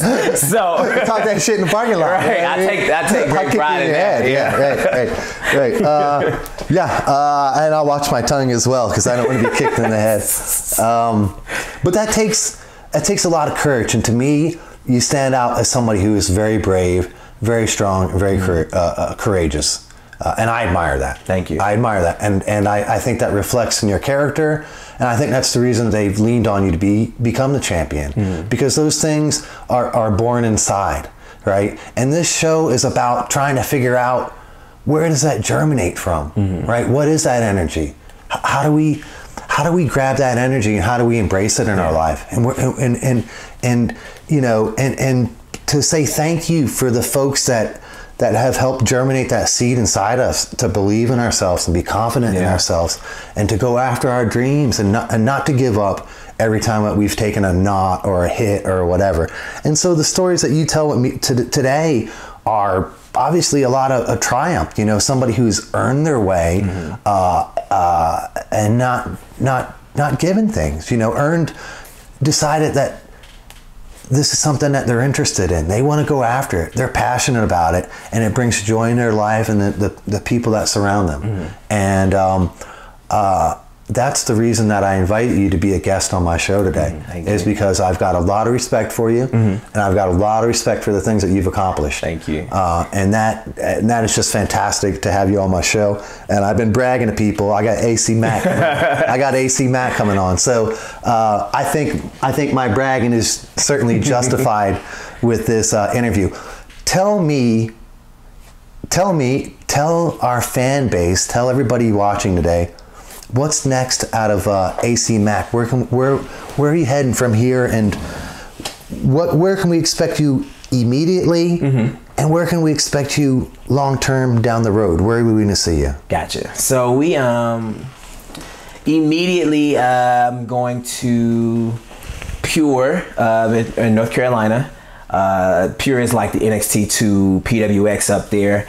In August, we have the Scenic City tournament, which I'm excited about. I'm in that with big names like Marco Stunt, Matt Tremont, Slim J, Anthony Henry. So some guys who've done some really, really big things and who I look up to and who I'm still picking their brains when I see them at shows. So to be in that 2-night tournament is pretty special. In the long run, and this is not 100%, this is just me guessing. This is me making an educated guess. So this past Friday, a few days ago, we mixed it up a little bit in there with two of not only the best wrestlers on the planet, but some of the best wrestlers of all time, with Chris Jericho and Kenny Omega. And they were at the show, and we got to tangle with them a little bit. And Cody Rhodes is on the show as well. And I'm hoping that Southern Honor, that was the show that they came to. I'm hoping that Southern Honor becomes a feeder, an official feeder to AEW, to where they kind of look and scout there for talent, or they invite for tryouts and things like that. Nothing's official. Nobody said anything, but just I think the Southern Honor roster as a whole made a really good impression on those three. So I'm really hoping that something comes from that. Are they owners or agents of AEW? What is their affiliation? So Kenny Omega and Chris Jericho are wrestlers, and for AEW. Cody Rhodes is as well, but he's also so I think he's an executive vice president, one of them. And I know the Young Bucks are executive vice presidents as well. And I feel like I'm missing somebody. So we'll clean this part up. Okay. But regardless, all of them are heavy hitters in AEW. Absolutely. And they all have pull, I guess we could say. So for the three of them to be there, those are three of some of the biggest names in this industry on this planet. So for all of them to be in that one room and, literally working and tangling with the entire roster, I think that says a lot. And I'm hoping, like I said, I'm hoping that something comes from it. I hope we can do something else. I hope we can make something official, because the goal is to make it. We want to be able to quit our jobs and sustain living and provide for our families and friends with our passion, with the money we make from our passion. So how many you mentioned your bump card, and I don't know if I've heard somebody say that before, but I feel like I'm learning today. Right? That bump card is real. Ask any wrestler, they'll tell you. I will be asking every wrestler from here on out, and I will pay tribute to the knowledge that you've shared. How long can you wrestle from here? Is it 5 years? Is it 10? Is it Hulk Hogan, where you're wrestling for 30, 40 years of entertainment? And then what do you do on that day that you are not physically capable of taking those bumps? What is your plan as of today, May 5th, 2019? So right now I'm 26 years old. Yep. I think I can go for another 15 years. And honestly, that's probably the cap. That's probably where I would prefer to stop anyway, because I do have other passions. And just kind of going to school and all these things, I was introduced and exposed to all these, different things that I like. I enjoy fashion. And I did a lot of runway fashion shows in school. Some school affiliated and some not. Not through an agency or anything. It's just kind of going out there, just like wrestling, and just, seeing what you can do, helping out. And I got on a few shows and I love it. It's the same. I get that same feeling when I'm walking out and, walking the runway as when I'm making that entrance in wrestling. So the longer that entrance ramp, the better it is. They kind of all coincide. And, I love hip hop music. It's a huge inspiration for me. I don't want to drop an album or anything like that, but I kind of want to help in the development process of an album. So, and this is gonna sound so vague. I'm trying to like hone in on it. I want to help filter the inspiration for an album, if that makes sense. So when like my favorite rapper is Kanye West. So if he's in a room with his A&Rs and his producers and his friends and stuff, and he's talking about the message that he wants to give, or I want to have that conversation with him in the studio to kind of facilitate whatever the inspiration is, if that makes sense. With the theater background, I love acting. I've done a few extra spots in movies here and there. And it's just fun, man. I just love the camera. The camera's my best friend. So I would love to do something with that. I don't know. It's just so many things. I want to get the brand out there. And so that way it just kind of takes me to wherever I want to go. I would love to design clothes and release maybe like a t-shirt line or something like that. And I would love to own a restaurant, just like with like a cigar room upstairs, and just, I'm a drinker. I love the drinks. I want to have like really like special premium drinks. You know, I don't know. Just if I had it my way, I would retire from the WWE 40-42 and just hit the ground running. Hit the ground running with literally any and everything that interests me. Yeah. So hit the ground running with all your different passions in life, art, music, design, fashion, all these things. What about, do you see yourself opening up your own wrestling promotion when you're 52 at the end of this 15-year run? Ooh. The chances of that are very, very slim. Only just because I see what all goes on behind the scenes, and when it comes to wrestling, my passion is definitely in the ring. Okay. It's not putting on the shows. It's not producing. At least for right now. Who knows? But for right now, I don't foresee that. And if so, it would have to be a huge team to where I'm like, my position is like one little thing and it's like a team of us. But yeah, for right now, the chances of that happening are very, very slim. But maybe like helping with the creative direction of a promotion. So like specifically how it's shot. I would kind of want it to be a little bit more cinematic. Are you familiar with Defy in Seattle? So it's a really, really cool promotion.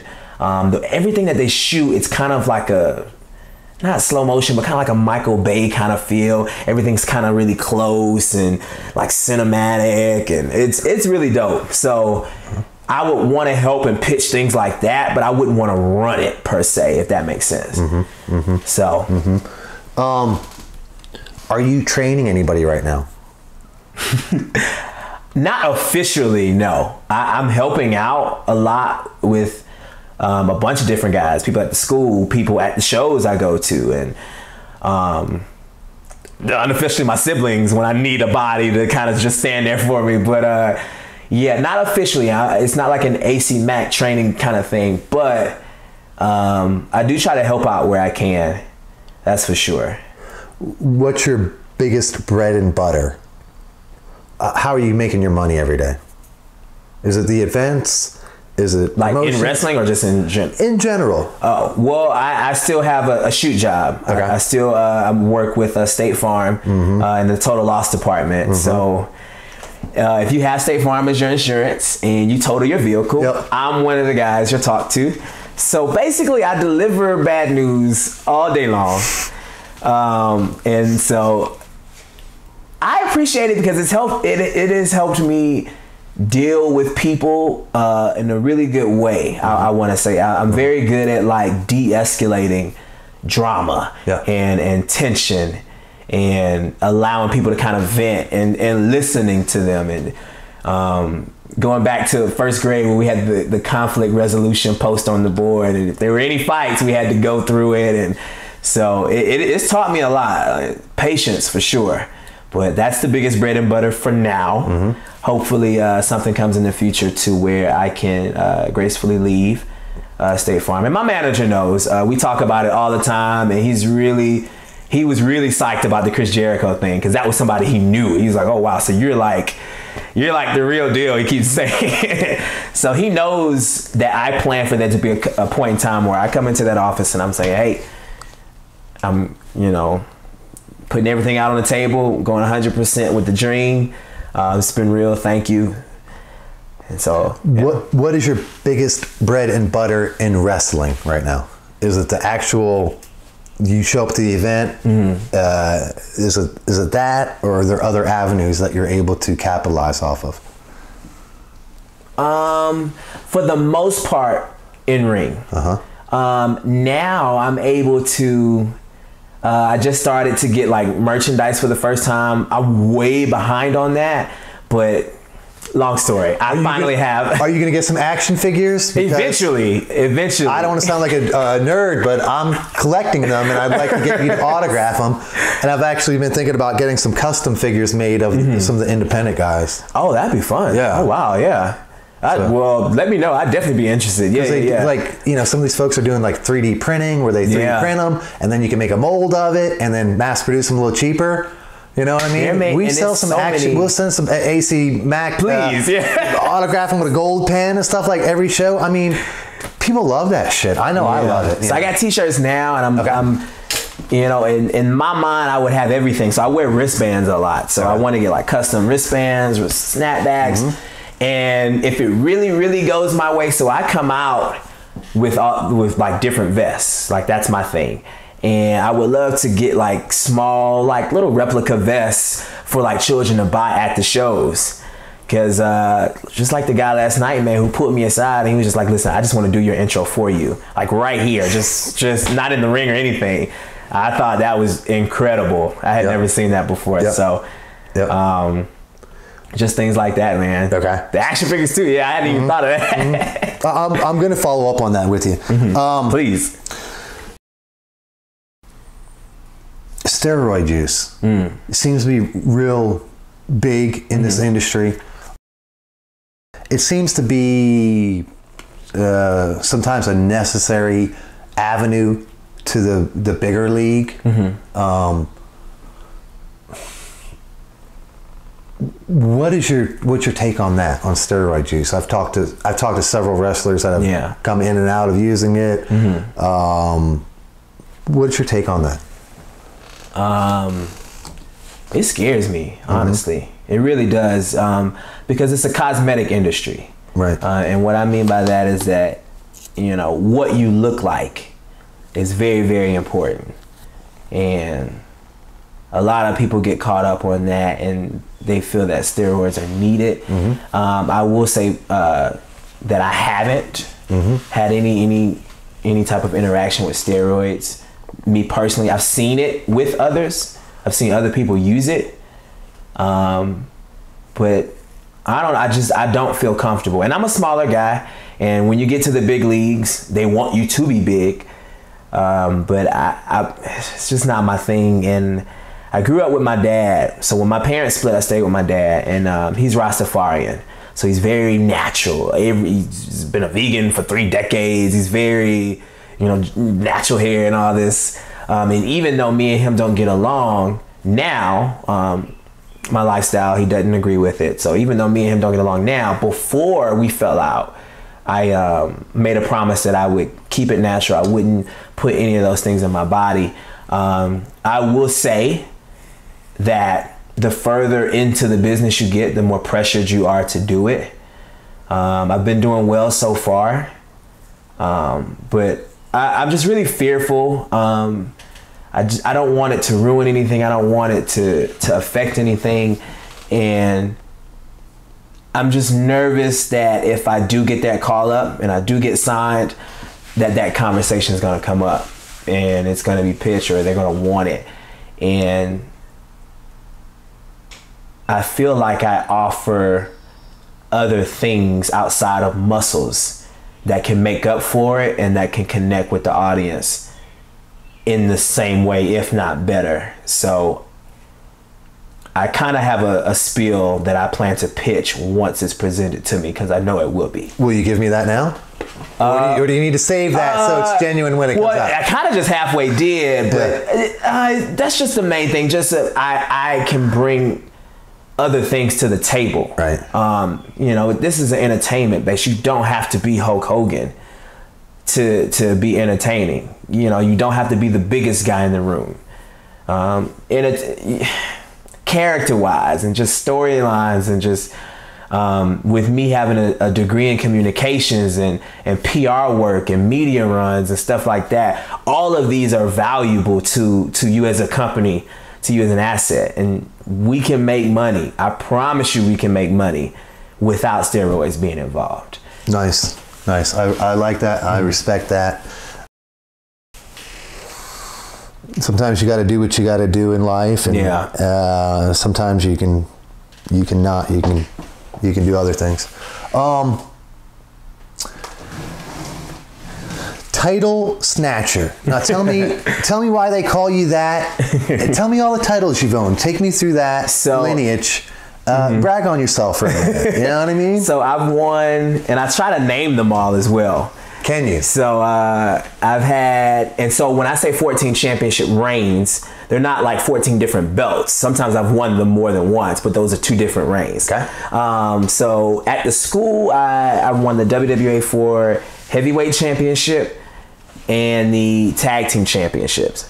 At NCW, I was the first guy to be crowned Grand Slam, to where I won every belt they had.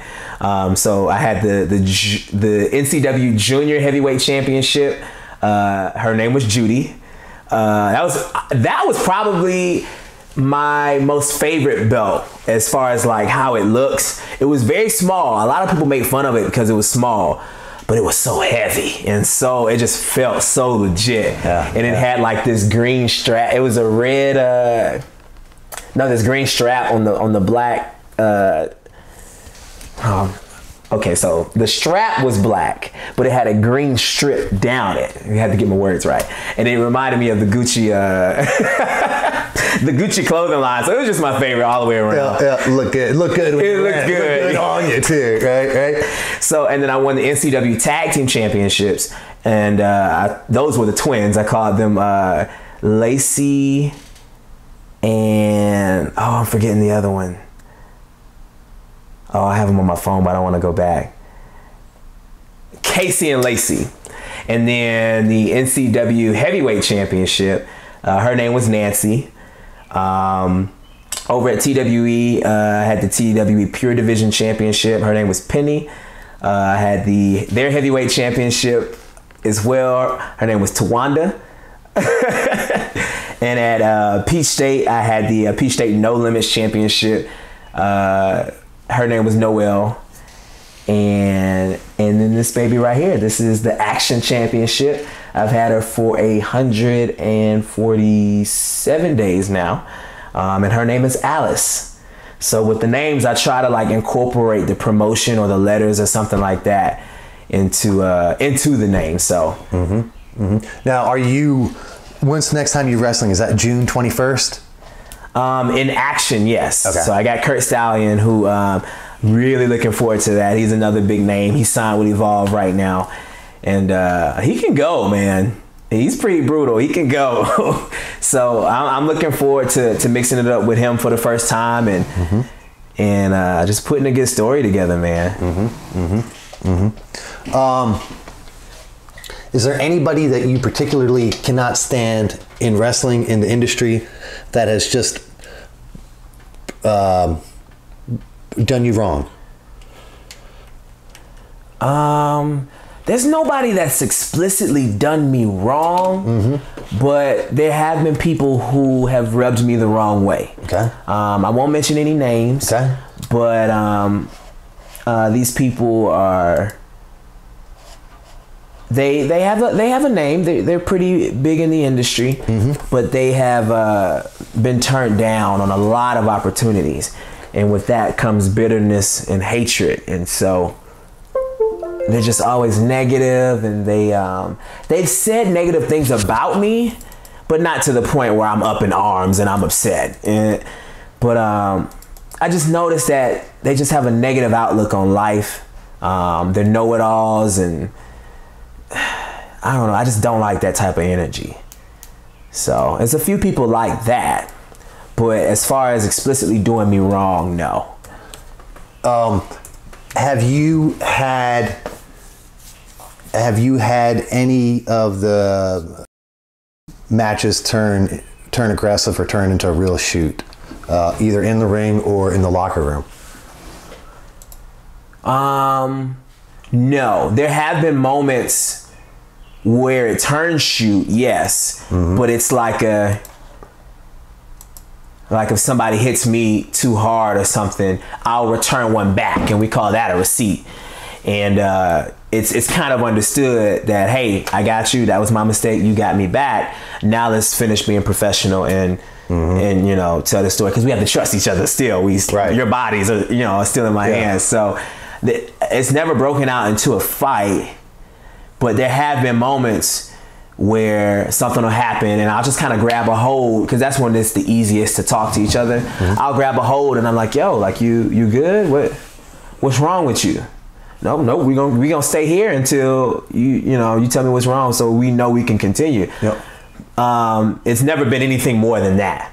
Right. But there have been like little moments like that where it's like, all right, well, what was that for? What about outside of the ring? Has there been anybody that's challenged you in a way that you weren't able to turn down that challenge, like being backed into a corner?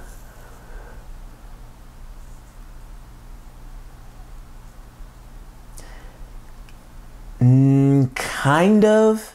It's kind of weird because it was with one of my closest friends, and some stuff went down in the ring, and a lot of the strikes that I was taking weren't safe, and I had an issue with that. So we caught some stuff on the fly in the match to kind of get me out of there. We finished it. Watching it back, the match still looked fine. And me and him got into a spat. Nothing physical. But we got into a spat, and then we didn't talk for about a good 2 weeks. And like I said, he's one of my closest friends, so I really hated not speaking to him. But we made up. Unfortunately, he no longer wrestles now. He fell out of love with it. But we're really cool now, and we've had matches after that, and they were fine and they were great. And we've had moments even after that to where we kind of clash a little bit. But he still follows us. We still hang out. And as a matter of fact, after the Jericho and Kenny Omega spot, he was one of the first people that hit me up. It was like, yo, that's so cool, man. I wish I could have been there in person, and blah, blah, blah. So, yeah, like I said, like there are conflicts. There's no way around it, but I try my best to bring that down and talk a little bit about that match on May 3rd up at Canton. I was in the audience that night, and I was so stoked, and that match was awesome. Thank you. And I recorded it, and I'm gonna air that on my channel. Take me through that match a little bit. What was going on? Your preparation for it. You're in the ring, and then we'll talk. Take me through that, and we'll talk a little bit about the end of that match through that discussion. So it was, man, it was just really cool because I'm in there with like my best friend in wrestling. Like, if there was a hierarchy, he's at the top. And who was that again? Tell me again. Alan Angels. Okay. Alan Angels, and I'm in there with him, and then on the other end, it's freaking WWE legend Shannon Moore. So we had this triple threat, and we know what's gonna happen at the end, and we're pushing 1,000 people. It was easily the biggest night in my career so far, the best night in my career so far. Everything went well. We planned it. We were worried. Well, I was worried. I'll speak for myself. I was worried because I like to get there early. I like to plan everything out. That way, when the show starts, we can kind of chill, get ready, stretch, and do your thing. I don't like to be not scrambling, but just kind of last minute putting everything together. And that's kind of how this one was. Not to put the blame on anybody or anything like that. We just had a lot going on with making sure, you know, Kenny and Jericho made it, and Cody was, you know, it was a lot happening, and no indie show in Georgia had ever had 1,000. So we were trying to accommodate for that and making it was a lot going on with the production and intermission, and you're trying to sell your gimmicks and get paid, and it was just a lot of moving pieces. And so it was kind of like the FIP match where you kind of called it at the last minute, making sure everybody got it, and taking some things out, adding some things, and there were some moments there where I was like, actually, Shannon Moore, I don't understand what you mean. What do you mean by that? And so it was really cool, and just coming out that entrance and just seeing the sea of people. And getting those streamers. I wasn't prepared for streamers. I didn't know that they were selling them. I didn't know people were bringing them. So we weren't prepared for that because we didn't have people there to kind of clean it off. We had the Roman photographers that had to move it. And so some of it got stuck in the ring or stayed in the ring. And I wouldn't have had it any other way. I love the fact that there were streamers all over the place. The crowd was hot. You could just tell they were like fiending for something special. Most people didn't know what was going to happen, but we were advertising it as, oh, we're going to push 1,000. You never know who might show up, or you never know what can happen. We're making history. You don't want to miss it. We just kept saying things like that. So they were expecting something to go down. And you could just feel it in the air. So I don't know. It's hard to explain, but I could feel it in the air. I was in the audience, and it was an incredible night. It was an amazing night. When 1,000 people come together and pack in that building, man, the energy is palpable. You could feel it. I mean, I'm getting goosebumps talking about it. From the announcements. Oh, man, it was all there. And the crowd really reacted well to you. They loved you. I thought, man, you've really made a name for yourself with these people. You know, as the people's champ, as a showman. Which I was very much against at first, because in my mind, AC Mack is a heel. He's the bad guy, and more often than not, wherever I go, I'm the heel. In Southern Honor, they pitched the idea of me going babyface, shot it down immediately, hated it. And they were like, no, just trust us. We're going to do it this way, and this is the segment, and blah, blah, blah. And well, hot damn, it worked. It worked. And I've been babyface ever since. And it doesn't come natural being the good guy. It is great hearing the positive reaction from the fans.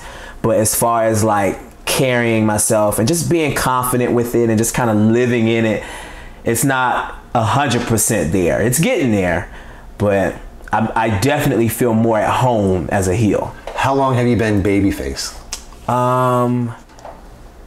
Let's see, February, because they run shows. It's the first Friday of every month, so I want to say yes, it was February, because me and Ike Cross opened that show, and then I came out at the end with the trash can hitting everybody, and just the big Stone Cold spot where you just come out there and lay everybody out, and the crowd went absolutely ape shit for it. Yep. And which I was concerned about, because I was the bad guy in the first match of the night, and I won by cheating, and that was the last thing they saw. And so you had the new era, which is like the big heel faction there, and they running rampant, and then my music hit, and before I did anything, before I said anything, they just immediately understood what this meant. Boom, you won your match, you get the match with Allen Angels, and now you're coming out to ruin these guys. It was the fastest switch I had ever seen. And you were dominating a lot of that match. Mm-hmm. And right up until the end. Yeah, we caught me with the low blow, yeah. Caught you with the low blow right into JoJo there. Yeah. Golly jeepers, man. I thought you had that one in the bag. I really did. And then they did that, and I was like, Son of a gun. Son of a gun. Yeah. Yeah. So hopefully I get a rematch, because clearly that wasn't fair, and I beat him already to get a title shot. Okay. But they added Shannon Moore to the mix, so it became a triple threat. Why he's in my title match, I don't know. But I think I deserve a rematch in a singles bout for that strap, where there's no shenanigans, no extra person, no rules, because clearly he's breaking each one. So we all saw what happened. You tried to take me out, I came back. I'm not dead. We had the match. For whatever reason, they put Shannon Moore in it. You low blow me, you got the drop on me. But guess what? Once again, I'm not dead. I'm not done with you, Alan Angels. I am not done. I will not stop until each and every one of those Ponzi's are done, and until that championship is around my waist. Southern Honor Wrestling. How did you get involved with them? So Sunny Days, who's a wrestler on the show, he's also the booker for it. So he's the one reaching out to the people and getting them booked for the show. His real job is he's a videographer or editor for DDP Yoga. And so a lot of the videographers are the cameramen for Southern Honor. And Gary is he's the promoter, and he's backing it with the money. He provides the building and things like that. So they kind of all came together and said, hey, we want to do something special for Georgia wrestling. We want to do something different, and we want to push the envelope. And so they tasked Sunny Days with reaching out to local talent, since he is a wrestler and he would know best. And I was one of the people that he reached out to. I didn't know that much about him. I had seen him in passing every now and then. We weren't close. I used to work at DDP Yoga, but it was only for like 3 weeks. It was before I started working at State Farm. So I knew of him, and we talked about the pay and the schedule, and so it worked. And I said, okay, we'll come on in. And I wasn't like blown away yet. It was just another promotion that wants to hire you, and you come in, you do your thing. They scheduled a photo shoot at DDP Yoga one day, and they wanted some of the member of the rosters to come through, and we came through, and they set up a ring in the studio, and we were told to go in there and just kind of do some moves, do whatever your moveset is, and we'll film it. And we wanted to get some shots for the poster and stuff like that. And so the footage that they got, the video that we took, ended up being a lot of the stuff in the Titantrons on the big screen that you saw when we were coming out. And so once he put everybody's Titantron together, he sent it out. And I was like, oh shit, y'all not playing games. This is top notch. So I wasn't prepared for the level of production that the show has. And so once we saw that, we were like, oh, okay. And then that first show, that was when I really got excited. Like, oh, this is like a thing. Like this, we're doing something. We're taking that bar and we're raising it. And it's so funny because every show they pick something and they want to push the envelope with it.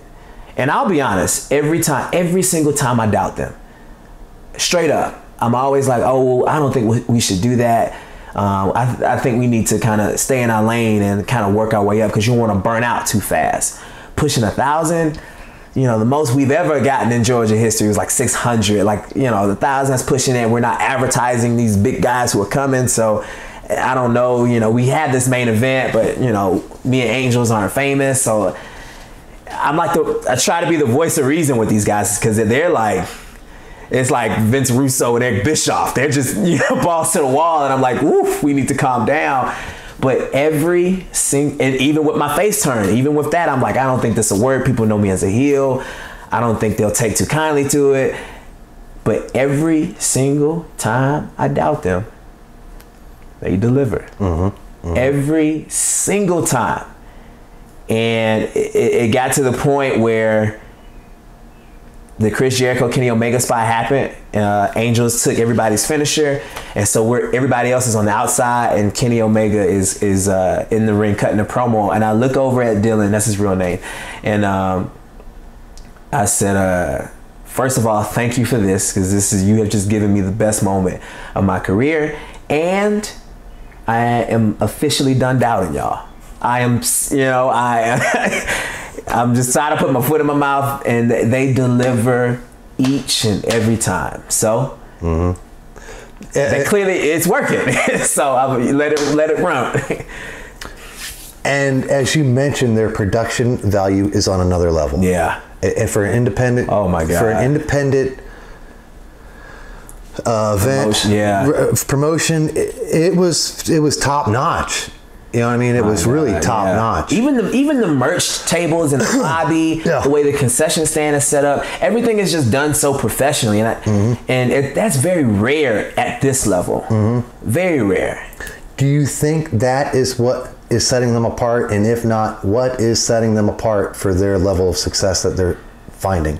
I think, and this is a cop-out answer, so I do apologize, but I think everything that you see, or everything that you experience, I should say, when you come, sets them apart.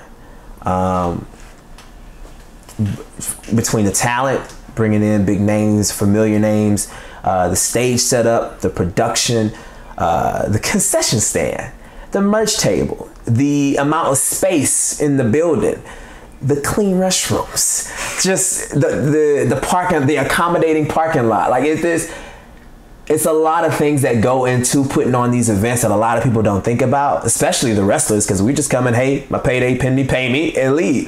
But it's really different. There's a different vibe, and you can tell that they are aiming for something bigger than indie wrestling. And that's what's scary in a good way. Because I know how they think. They're in their meetings now and they're thinking, all right, we push 1,000. What's next? What we do? We jump 1,500, blah, blah, blah. We need to get this streamed. We need to be on TV. We need to do that. And the Amin Ra in me, the natural me is going to be like, guys, we need to slow down. But I made a promise that I wouldn't doubt them anymore. So I'm just going to see what comes of it. But I just know it's only going to be bigger and better. So there's that, yeah. Very cool. 1 second. Tell me about, give me 1 second.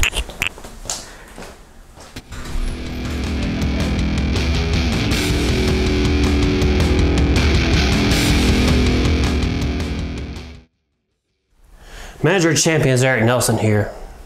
You've all heard of me. You know that July 6th, for the first time ever, a 40-man Epic Rumble. Here today, AC Mack. What's up, man? On and popping, baby. First time in history I had AC Mack. That's right. To the 40-man Epic Rumble. Riverside Epicenter, July 6th. Stranglehold Championship Wrestling presents Call to Arms. Be there.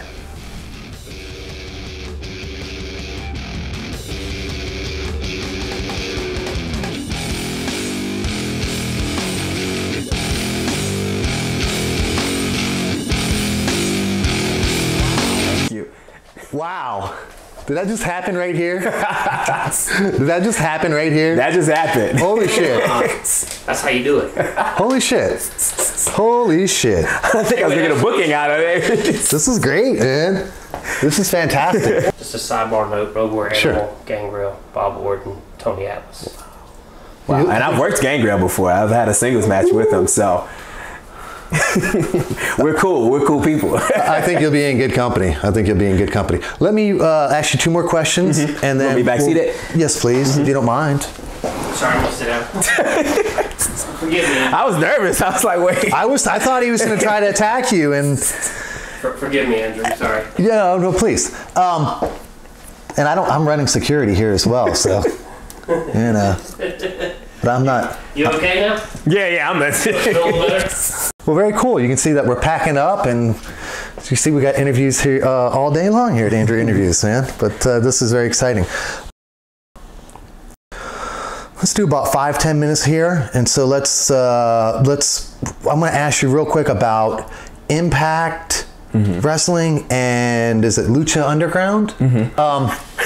I'm interested to hear about NXT. You got my attention.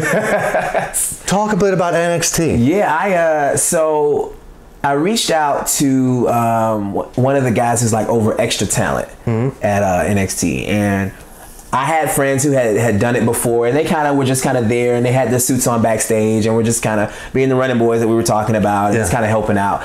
So I hit him up in October, and he said, we don't have anything now. Hit me up in the beginning of November, and we'll see what happens. Yep.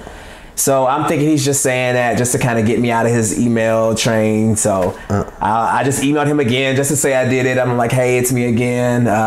By the way, here's some links. Here's a promo. I've trained at this place, blah, blah, blah. And he hit me back and said, hey, we need you for this date. Get this, and that done. See you then. And I was like, oh, okay. So I went and got the blood work done and all that. I came down. Full suit, get up, because I'm thinking I'm just gonna be backstage, and so I show up and he says, hey, so you're Mr. Mackey, right? I was like, yep, that's me. He said, all right, well, you've got a match tonight. You're on the 3rd episode. You got Donovan Dijak. Get this physical done with our doctors and fill this out. And he started to walk away. And I was like, whoa, I've never done this before. I have questions. Where is he? How soon do we get to plan? I was a nervous wreck that whole day because we have to meet there at 1. They don't start filming the episodes until like 7:30ish, 8 o'clock. And we're on the 3rd episode. So it's literally all day of just butterflies and just not wanting to mess up anything. And, but it was great. Dijak, he really showed me the ropes. He told me who to speak to, and it was great. I met Triple H, who's like, I'm a huge mark for Triple H. And the production value, all the lights, they gave me an entrance, which what jobber gets an entrance? I wasn't expecting that. And what I really wish I knew, and I didn't want to kind of tug too much, but I really wish I knew what I guess help them make the decision to give me a match. Like, what did you see, or who did you hear? What did you talk to, or what did you hear? I should say, to say, all right, boom, give him the match with Dijak. Like, what made that? Because I just showed up and they were just like, hey, boom, you got a match, and it's not like that all the time. So that was pretty cool. I met Sean briefly. Norman Smiley was the agent for the match. And he was great. The match maybe was 30-40 seconds, but just the amount of detail that they put into the camera angles and the hard cam, I think I heard that more than anything all day long. Hard cam. And that's when you play to the camera? Yeah. That main static camera in the crowd. Yeah. Okay. But yeah, it was a fun experience. So I took a picture with Antoine Brewer. He's a NXT ref, and he's a former professional wrestler from the same school, the A4. So I think that's the only thing I can think of as far as like backstage on that level, at least. But yeah, that was a cool experience, and it's on the network. It's on Hulu, so like I raised the booking fee a bit. And it's just really cool to just go back and see. It's on the same episode as the cage match between Gargano and Black. So we'll wrap up with a promo. Let me ask you a couple more questions. We'll wrap up. Tell me, last 2 questions for you. How does somebody? What is the path to get to the WWE? Is there I work this federation, that federation? Can you rank them, or is it whenever you're noticed, you're noticed? Tell me about that. It's kind of both. Okay. Because they're signing so many people now, and it's not always the same route. So they do have like a direct pipeline between Evolve. Like if you're signed with Evolve, and you kind of go through NXT that way. But you don't have to. You don't have to. You can be noticed. You can have a buzz. That's kind of how Leo was. He didn't go through Evolve. And you can just be an athlete, a really, really good athlete elsewhere. They signed a few gymnasts, a few MMA fighters who don't have a professional wrestling background, but they fit, I guess, a need that they will need to fill a hole that they don't have. So they're bringing them in. So it's so diverse now, and there's so many different opportunities that there isn't just one way. There isn't that, oh, work this promotion, that promotion, this promotion. It's almost any and everything now. Just getting noticed. The exposure above all else is the most important. Gotcha. Yeah. Last question for you of the day. First off, I really want to thank you for coming out. Thank you, man. This has been fun. It's been a lot of fun. I'm over here, I'm learning and I'm soaking up and really in awe of what you've accomplished. Thank you. I got a lot of respect for you, AC, and I'm just really pleased that you came out today. Give me the inspirational pep talk to the next guy who's on the fence doubting himself about whether he can do it or not. Give me that pep talk to that next guy. Maybe the pep talk that you wish you would have heard when you were in doubt, or maybe the pep talk that somebody gave you when you actually were in doubt. Give me that quick pep talk, and we'll wrap it up. Okay. Take social media for what it is. Stop comparing yourself to other people's successes, and know that professional wrestler, I got a camera on that one. It's character based. It's driven off of what you bring to the table. So if there is something that makes you unique, if there is something that gets you over, no matter what it is, no matter how corny you think it is, it's something that you bring to that table that somebody else does not. So for me, just an example, I don't have the muscles. So I can't compare myself to somebody like a Brian Cage or an Austin Theory, because it's inevitable that I'm gonna be down in the dumps from that. So you kind of have to find what you're good at. You have to find kind of what brings you to the dance, and then exploit that in the best way possible. The advice. So I said my favorite rapper was Kanye West, and I get a lot of inspiration from him. He's a troublemaker, but what I like about him is that he will stand in the room and say something out loud that he believes, and if the entire world disagrees, he doesn't move on what that belief is. He stays true to who he is. His music is impeccable, and there was my senior year of high school, My Beautiful Dark Twisted Fantasy dropped, and it helped me come to terms with my sexuality. It helped me get the confidence to create the character AC Mack. It just really taught me to love myself despite my flaws. So that's what helped me. So if I don't know if music's your thing, I don't know if sports is your thing, but if there is something that uplifts you, if there are people in your life that are of positive energy, stick to that. Stick to people that are smarter than you. Stick to people that are better than you. If you feel stuck, if you feel stagnant, if you feel unhappy, make a change somewhere. So yeah. I can dig that. Give me last thing. Give me a 5-second promo of inspiration. It's AC Mack. Get your ass up. Do something. Believe in yourself. Today is the day. Give me like 5-10 seconds. Something meaty. Got you.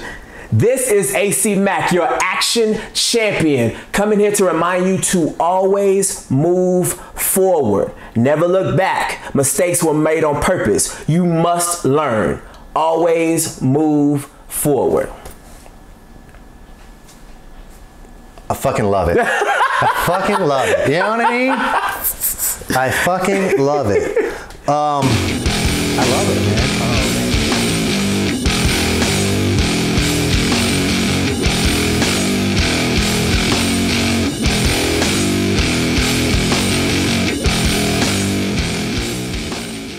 Mic check. Mic check. All right. Testing. Great. Let me check that out.